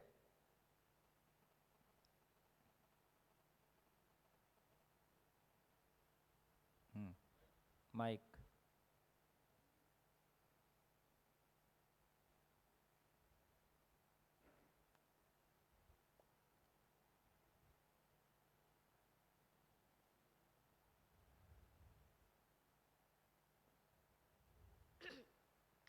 आपने जो बोला कि नॉलेज पैसे की चीज़ नहीं है, वस्तु के बदले वस्तु और भाव के बदले भाव, और हम पैसा मतलब वस्तु के बदले भाव की अपेक्षा रख रहे हैं।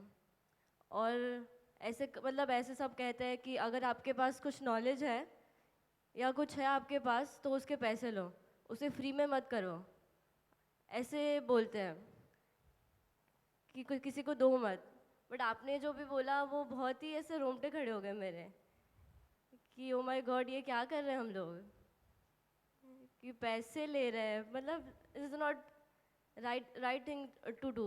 और जितने मोटिवेशनल लोग हैं ना, इनके पहले घर में जाके देखो, जो ये बोल रहे हैं इनके घर में है क्या, तो और तमाशा होने वाला है। मैं गुजरात के ही ऐसे मोटिवेशनल लोगों से मिला जो 2-2 हज़ार की पब्लिक को एड्रेस करते हैं और अच्छी खासी फीस भी लेते हैं, और जो खुद डिप्रेशन में है।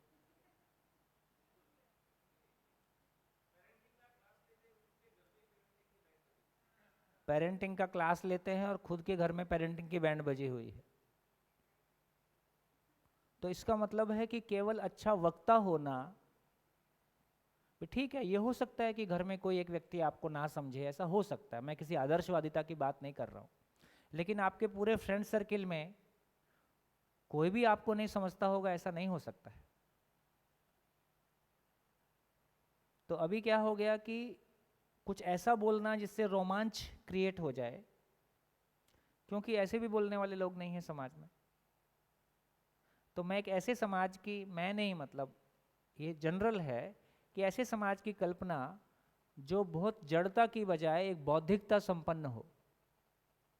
अभी कैसा हम जड़ समाज हैं,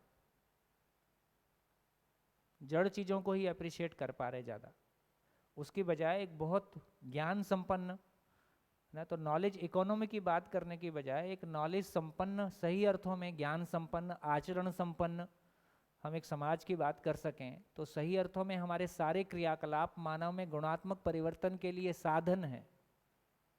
शिक्षा साधन है, तमाम चीज़ें, व्यापार साधन है, राजनीति साधन है, धर्म साधन है मानव में गुणात्मक परिवर्तन के लिए। इसलिए यदि सारी चीज़ें मानवीयता के अर्थ में हैं तो बहुत अच्छा, यदि मानवीयता के अर्थ में नहीं है तो सब फालतू, या उसकी फिर से समीक्षा करने की जरूरत है। मूल में क्या निकला? आदमी शरीर और जीवन की आवश्यकता को अलग अलग नहीं पहचान पाया, इसलिए शरीर की आवश्यकता को लेके असीमित माना, इसलिए कितना भी कमाने के बाद में कम ही लगता है, इसलिए हमेशा असुरक्षित ही है। असुरक्षित आदमी भाषा कुछ भी प्रयोग करे, है ना, हम देने लेने के वेश में देने के लिए निकले हुए लोग होते हैं, है ना, देने के वेश में निकले हैं। वेश बना रखा है कि मैं टीचर हूँ, मैं माँ बाप हूँ, है ना, मैं कोई और हूँ। सच्चाई ये है कि किसी सम्मान की तलाश में, किसी वस्तु की तलाश में गाड़ी चल रही, प्रतिफल की आशा कुछ ना कुछ बनी हुई है।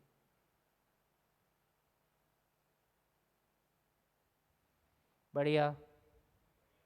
हाँ जी, माइक पीछे, आपका नंबर आ रहा है, इनकी बात पूरी कर लें, ये टॉपिक। हाँ, आप बोल रहे हो? हाँ, इसमें मेरे को निरपेक्षता समझ में आया। निरपेक्षता समझ में, हाँ, यही समझने लायक चीज है। हाँ, मतलब जो स्थिति है उस पे तो ध्यान ही नहीं जाता है, सिर्फ गति पे ही ध्यान जा रहा है। और उससे यदि स्थिति पे ध्यान नहीं जाएगा और केवल गति पे ध्यान जाएगा, वो दुर्गति में बदल जाता है। हाँ, इसीलिए आज तक समझ में नहीं आ रहा ऐसा। बस क्योंकि वो सब इसलिए सबको ये समझना चाहते हैं करना क्या है, करना क्या है नहीं, समझना क्या है। समझना क्या पूरा हो जाएगा, करना आपके भीतर से निकलेगा। यदि करना दूसरा बताता है, इसका मतलब है कि आप कर्ता पद पे हो ही नहीं, आपके लिए कर्ता कोई दूसरा हो गया है। बहुत बढ़िया। जबकि मानव का सम्मान है उसका कर्ता पद में होना। मेरी जिंदगी के निर्णय मैं ले सकूं, ये मेरा सम्मान है। मेरी जिंदगी के निर्णय कोई दूसरा लेता है, ये सम्मानजनक स्थिति नहीं है। इसलिए अभी मतलब ये सब हो रहा है। हाँ, इसलिए अब देखो, अभी बड़ी संख्या में ये घटना कर रही है। बच्चे B.Tech कर रहे हैं, M.Tech कर रहे हैं, उसके बाद बोल रहे हैं ये मेरा था ही नहीं, ये तो गलत हो गया। अब फिर शुरू किया फोटोग्राफी, फिर शुरू किया वो फैशन डिज़ाइन, और फिर शुरू कर दिया कुछ और बिल्कुल जीरो से। तो इतने साल तक नहीं समझ में आता है, कई लोगों को तो और 50 तक, बड़ी संख्या है, पूरी जिंदगी नहीं समझ में आता है कि मैं क्यों पैदा हुआ हूं। क्या करें इसका? हाँ जी, वो क्रिकेट मैच जब मैं वहीं टीवी हो, पे अभी तक वहीं देखता हो। था, हम तो बहुत आगे निकल गए वहां से। अरे पर से बहुत जबरदस्त सही हुई। हेलो, मैच देखने एक बार मैं ट्रेन के ऊपर बैठ के, जगह नहीं मिली तो चला गया स्टेडियम में, अच्छा, जयपुर। तो मैंने सोचा भी कि जब मैच में टीवी पर देख रहे हैं तो बॉल पूरी दिख रही है, कितनी स्विंग हो रही है, वो बार बार रिप्ले भी दिखाते हैं, चौके का भी दिखा देते हाँ, हैं। स्टेडियम में कोई मजा नहीं आता। हाँ, लेकिन और वहाँ स्टेडियम में तो पता ही नहीं पड़ता, कोई दूसरा आवाज से तो पता पड़ता अच्छा चौका पड़ गया है, क्यों अपने को दिखता तो है नहीं। अच्छा बॉल विकेट पे चली गई है वो तो बाद में पता पड़ता है, जब हाथ उठ गया तो यहाँ आउट हो गया वो। तो अब आपकी बात के बाद मुझे समझ में आया कि आज के समय में कोई किसी का है ही नहीं। ऐसे में वास्तव में मैच में चौके छक्के आनंद कम है, साथ जो जीने का आनंद है उससे ऊपर कुछ है ही नहीं। वहां पर स्टेडियम में मैच में कुछ दिखे ना दिखे, जब एक दूसरे के भाव दिखते हैं आनंद उससे आता है। इसलिए आदमी वहां जाने के लिए 1000, 2000, 5000 टिकट देता है, या घर में भी अगर साथ बैठ के देखते हैं हाँ, तो चौके छक्के का आनंद कम है, वो साथ में जो बैठे हैं बात कर रहे हैं, खुशी बांट रहे हैं, तो फर्स्ट क्लास। एक तो ये हो गया। दूसरा सर एक चीज और मुझे अब समझ में आई, मैं 3-4 शिविर से इंतजार कर रहा था कि आपने पहले शिविर में लिख दिया था कोने में कि 8 दिन में एक बार भी छोड़ने शब्द का उपयोग नहीं करेंगे। मैंने कहा अब तक तो जितने विद्वानों को सुना है वो तो भरा पड़ता रहता है उनका भाषण ही इससे कि छोड़ना है, ये नहीं करना है, ये करना है, ये चाहिए, ये नहीं चाहिए। तो देखते हैं आप कब तक इस धर्म का पालन कर पाते हैं। तो मैं साधु संतों का सम्मान करते हुए, उन्होंने घर छोड़ा, व्यापार नौकरी छोड़ा, सब कुछ छोड़ा, उसके बाद आत्मज्ञान पाया। पर चूंकि छोड़ के पाया तो इसलिए उनके प्रवचन में छोड़ना ही छोड़ना है। और आदरणीय नागराज जी चूंकि परिवार में रहते हुए, व्यापार करते हुए, बिना कुछ छोड़े सदुपयोग से पाया, इसलिए आपके अब समझ में आया कि 3, 4, 5वां शिविर हो गया ये, छोड़ने शब्द का उपयोग न तो आपने किया, और इसलिए वो पुत्रेषणा, वित्तेषणा और लोकेशना में दुनिया उससे घबराती रही कि रही ये तो छुड़वा देंगे सब। 12 बुक्स में भी एक बार भी छोड़ना शब्द नहीं आएगा। बहुत जबरदस्त, मतलब कि आप, मैं तो सोच नहीं पा रहा हूं कि ऐसा कैसे हो गया। सारा हिंदुस्तान छोड़ने के लिए कह रहा है, बेहतर बनना छोड़ो, इसको छोड़ो, उसको छोड़ो, ये मत करो, और यहां पर अब पता पड़ा कि अस्तित्व को अगर देख ले में तो कुछ नहीं छोड़ना है। आपने कल इतना जबरदस्त जवाब दिया जब इसका अंतर्द्वंद चल रहा था भी कि ज्ञान में अगर पैसा नहीं लेना है तो फिर नौकरी तो ज्ञान वाली ही है, बांटने वाली तो कैसे करेंगे। तो आपने इसके बहाने सभी को बहुत बेहतरीन संदेश दिया। न काला पीला छोड़ना है, अगर धंधे में कोई काला पीला है तो हाँ, होता ही है, और क्या, बिना काले पीले के धंधा होता ही नहीं है। और बैठे हैं सीए साहब सबकी कुंडली लेके।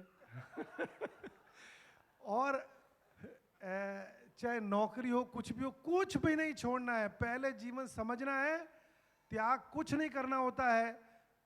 जब समझ में आ जाता है तो अपने आप अनावश्यक छूट जाता है। वाह, फर्स्ट क्लास, शानदार। तो समझ लेंगे तो अनावश्यक चला जाएगा। ठीक है भैया, शुरू में जो बात निकली थी, हाँ, वो मन, रसज्ञ और वृत्ति तुलनवादी और बुद्धि निश्चयवादी, वो जो स्टार्टिंग में हम बात कर रहे थे, तो मतलब डे टू डे लाइफ में भी हम ये निश्चयात्मक काम तो करती है कि आज ये करना है, वो नहीं करना है। हाँ, उसमें तो निश्चय कुछ नहीं, वो कोई भी बदल देता है या अपना ही बदल जाता है। तो वो बुद्धि अभी के हमारी लेवल जिंदगी की परेशानी यही है कि कुछ भी निश्चयवादी नहीं है।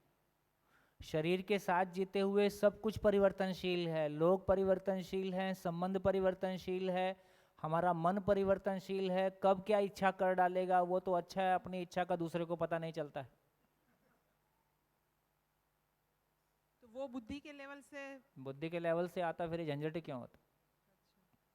और ये जो अन्नमय कोश और प्राणमय कोश की जो बात है, मतलब हाँ, तो आशीष भाई ने तो अपनी अनुभूति अच्छे से प्रस्तुत की, पर मेरा अभी यहाँ पे क्वेश्चन है हाँ, कि यहाँ पे जो लिखा है प्राणमय कोश, अन्नमय कोश व मनोमय कोश, जड़ संसार, मतलब कल भी हमारे डिस्कशन में भी आ रहा था ग्रुप में। हाँ, ये आप ठीक कह रहे हैं।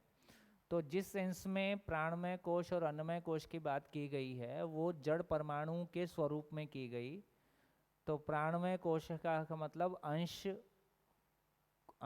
पूर्णता में ऊर्जित होने के कारण व्यवस्था में होने की प्रवृत्ति के साथ है, इसको प्राणमय कोश कहा। मतलब कल ग्रुप में ये डिस्कशन हो रहा था कि प्राणमय कोश शरीर में है कि जीवन में है कि पूरे मानव में, उसको कैसे पहले समझ देखें? लेते हैं। तो बेसिकली ये तो समझ में आया कि व्यापक वस्तु में होने मात्र से इकाइयां पूर्णता के अर्थ में प्रेरणा उपलब्ध है। वो प्रेरणा गठनशील परमाणु अंश को भी उपलब्ध है, गठनशील परमाणु को भी उपलब्ध है, गठन अजीर्ण परमाणु को भी उपलब्ध है, और जीवन परमाणु को भी उपलब्ध है। ये तो दिख रहा है, ये तो साक्षात दिख रहा है ना भाई। मानव पूर्णता का प्यासा है। मानव में क्या प्यासा है? कोशिका प्यासा है कि जीवन प्यासा है? जीवन ही प्यासा है। तो सृष्टि में हर इकाई प्रमाणित होने के अर्थ में है। जहाज कहाँ जा रहा है? सृष्टि में हर इकाई प्रमाणित होने के अर्थ में है। मैं भी सृष्टि की एक इकाई हूँ, इसलिए मैं भी प्रमाणित होना चाहता हूँ। मानव समझ पूर्वक प्रमाणित होता है। बाकी सारी इकाइयाँ होने मात्र से, प्राकृतिक विधि से, अपने निश्चित आचरण के साथ हैं। मानव समझ पूर्वक अपने होने को और अस्तित्व के होने को पहचानता है और अपने आचरण को पहचानता है। इस अर्थ में मानव का समझ पूर्वक अपने होने की बात है। तो इस तरह से देखेंगे तो ये प्रेरणा अभी दर्शन में जो उस समय जड़ के लेवल पे कहा गया, यदि उसको फैला के देखेंगे तो वो अंश के लेवल पे हम उसको पहचान पाए। लेकिन परमाणु भी प्रेरणा व्यवस्था के अर्थ में अणु के रूप में हो जाते हैं, कोशिकाएं भी ऑर्गन के रूप में हो जाती हैं, धरती भी और तो सभी इकाइयाँ पूर्णता में गर्भित हैं, इसलिए पूर्णता के अर्थ में प्रेरित हैं। इसी को हमने प्रेरणा कहा है। उसको व्याख्या करने जाएंगे तो फिर यहाँ तक फैल जाता है। अन्नमय कोश की बात मुख्यतः परमाणु में अंश परिवर्तनशील हैं, कम ज़्यादा हो सकते हैं।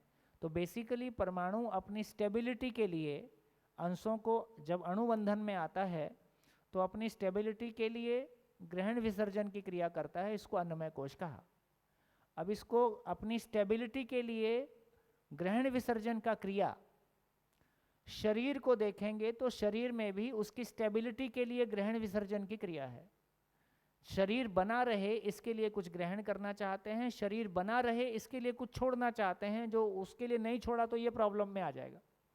जीवन में भी स्टेबिलिटी के लिए कुछ ग्रहण करना चाहते हैं, कुछ छोड़ना चाहते हैं, अनावश्यक को छोड़ना चाहते हैं, आवश्यक को ग्रहण करना चाहते हैं। तो जब जीवन में जाएंगे तो पता चला कि जीवन में सारा मामला सुखी होने के क्रम में है, तो सुखी होने के क्रम में सुखी होने के अर्थ में प्रेरणा है, सुखी होने के अर्थ में ग्रहण विसर्जन है, सुखी होने के अर्थ में ग्रहण विसर्जन है, सुखी होने के अर्थ में चयन क्रिया है। सारा चयन क्रिया, जीवन में चयन क्रिया को देखेंगे तो सुखी, तो जो चीज़ से हम सुखी होते हैं, स्वयं को शरीर भी मान रखा है, तो भी जिन चीज़ों से हम सुखी होते हैं उसको ग्रहण करते हैं, जिन चीज़ों से सुखी नहीं होते हैं उनको ग्रहण नहीं करते। ग्रहण करने के पहले चयन होता ही है। तो इस क्रम में देखेंगे उसको विस्तार को उसको देखेंगे तो हमको पूरी सृष्टि में ही वैसा दिखाई देने लगता है।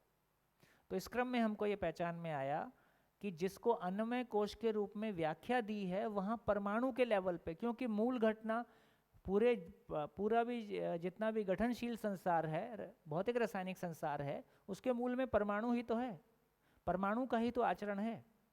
यदि परमाणु में घूर्णन गति, कंपनात्मक गति नहीं है तो धरती में भी घूर्णन गति नहीं आ सकती। तो सारा जो मूल है वो जड़ परमाणु है, सारा जो मूल है वो चैतन्य परमाणु है। उस अर्थ में सारा एक्सप्लेनेशन है। बढ़िया। देखिए कल जब चर्चा कर रहे थे तो ये बात बहुत अच्छी निकल के आई कि प्राणमय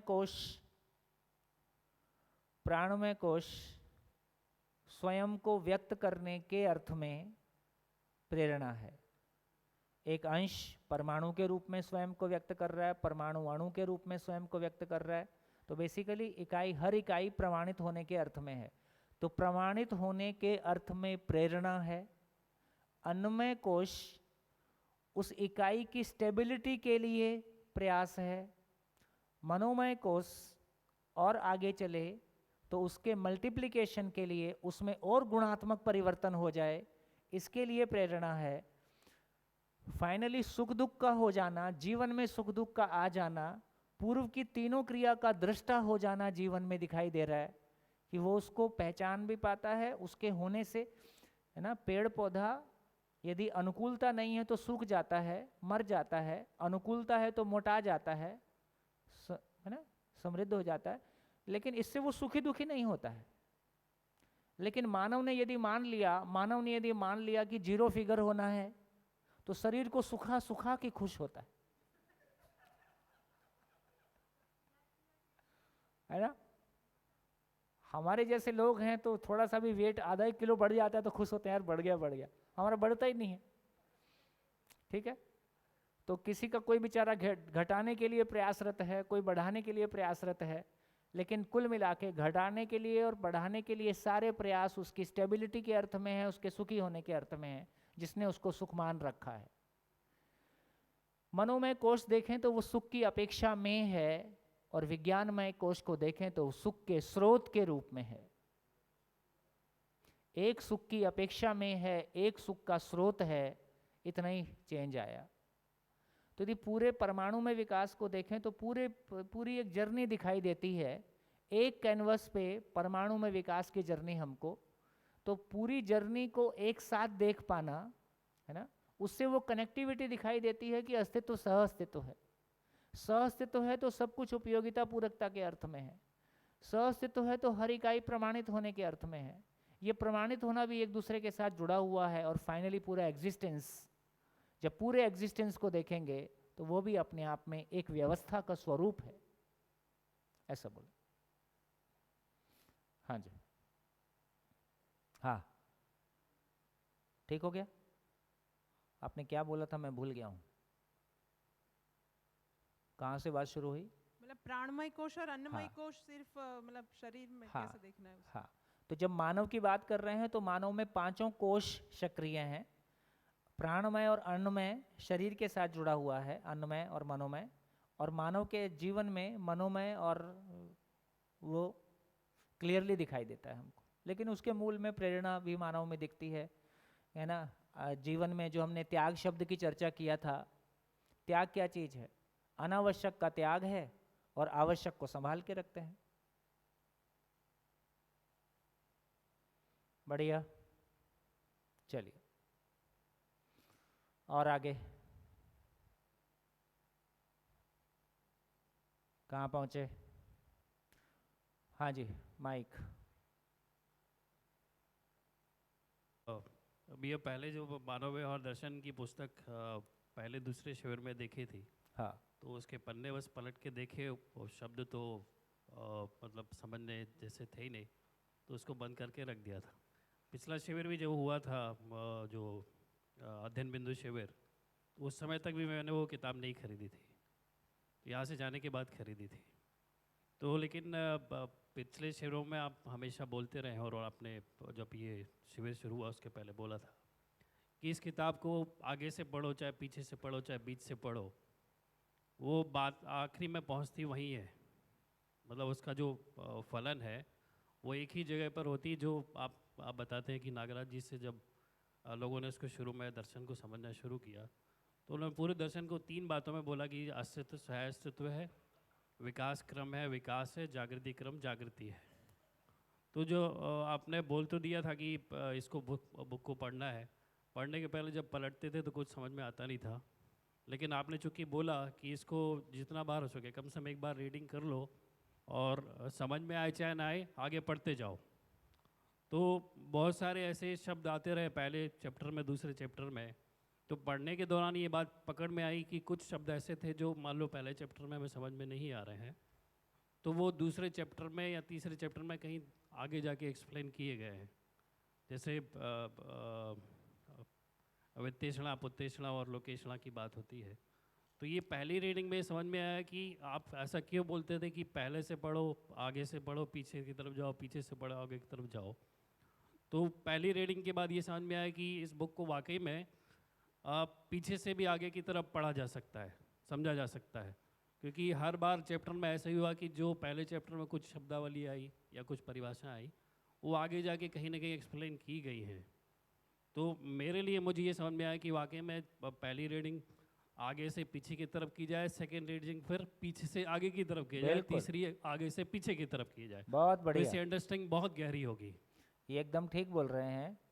पहली रीडिंग, चूँकि अब हम उस जगह में खड़े हैं जहाँ सहअस्तित्व को एक्सप्लोर, तो पूरा बुक का डिज़ाइन कैसा है, आप बीच में पहुँचते हैं तो मानवतापूर्ण आचरण पे काफ़ी चर्चा है, और लास्ट में पहुँचते हैं तो जीवन क्रिया पे चर्चा है। ठीक, डिज़ाइन ऐसा बना हुआ है। तो ऐसे जाएं, है ना। तो जितनी बार ऐसे ऐसे करते रहो, बस यही कंपनात्मक गति।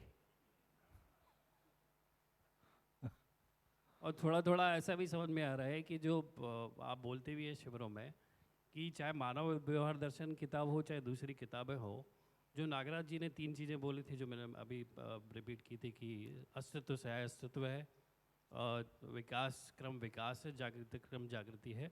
तो चाहे मानव व्यवहार दर्शन की किताब ले, बाकी तो नहीं पढ़ी, लेकिन अभी ऐसा लगने लगा कि वाकई में ये किताब हो चाहे दूसरी किताबें हो, तीनों चीज़ जो दर्शन के रूप में नागराज जी ने बोली और आप उसको रिपीट करते हैं, बताते हैं, वाकई में उसका फैलाव है, उसको कहीं से भी समझा जा सकता है। आप बोलते भी हैं कि मुझे कहीं से भी उठा के एक शब्द दे दो तो उस पर घंटों, 7 दिन, महीने भर मैं उस पर चर्चा कर सकता हूँ। तो ये अब अभी तक की रीडिंग में समझ में आ रहा है कि सब चीज़ें एकदम इंटर रिलेटेड है, सब जुड़ी हुई है, और आखिरी में जाके उनका फलन वही हो रहा है जिसको हम अलग अलग दृष्टिकोण से बोलते हैं कि चारों अवस्थाओं में संतुलन हो, मानव में समाधान हो, और परिवार में समृद्धि हो, समाज में अभय हो, प्रकृति में संतुलन हो। तो सब चीज़ का घुमा फिरा के अगर समझ में आता है तो मीनिंग लगभग एक ही लगता है। ये अलग अलग तरीके से, अलग अलग दृष्टिकोण से उसी एक मूल बात को समझाने की कोशिश की गई है, शायद ऐसा मुझे समझ में आ रहा है। बहुत सुखद, बढ़िया को समझा सकते हैं। सब बाहर आ जाएं, एक साथ।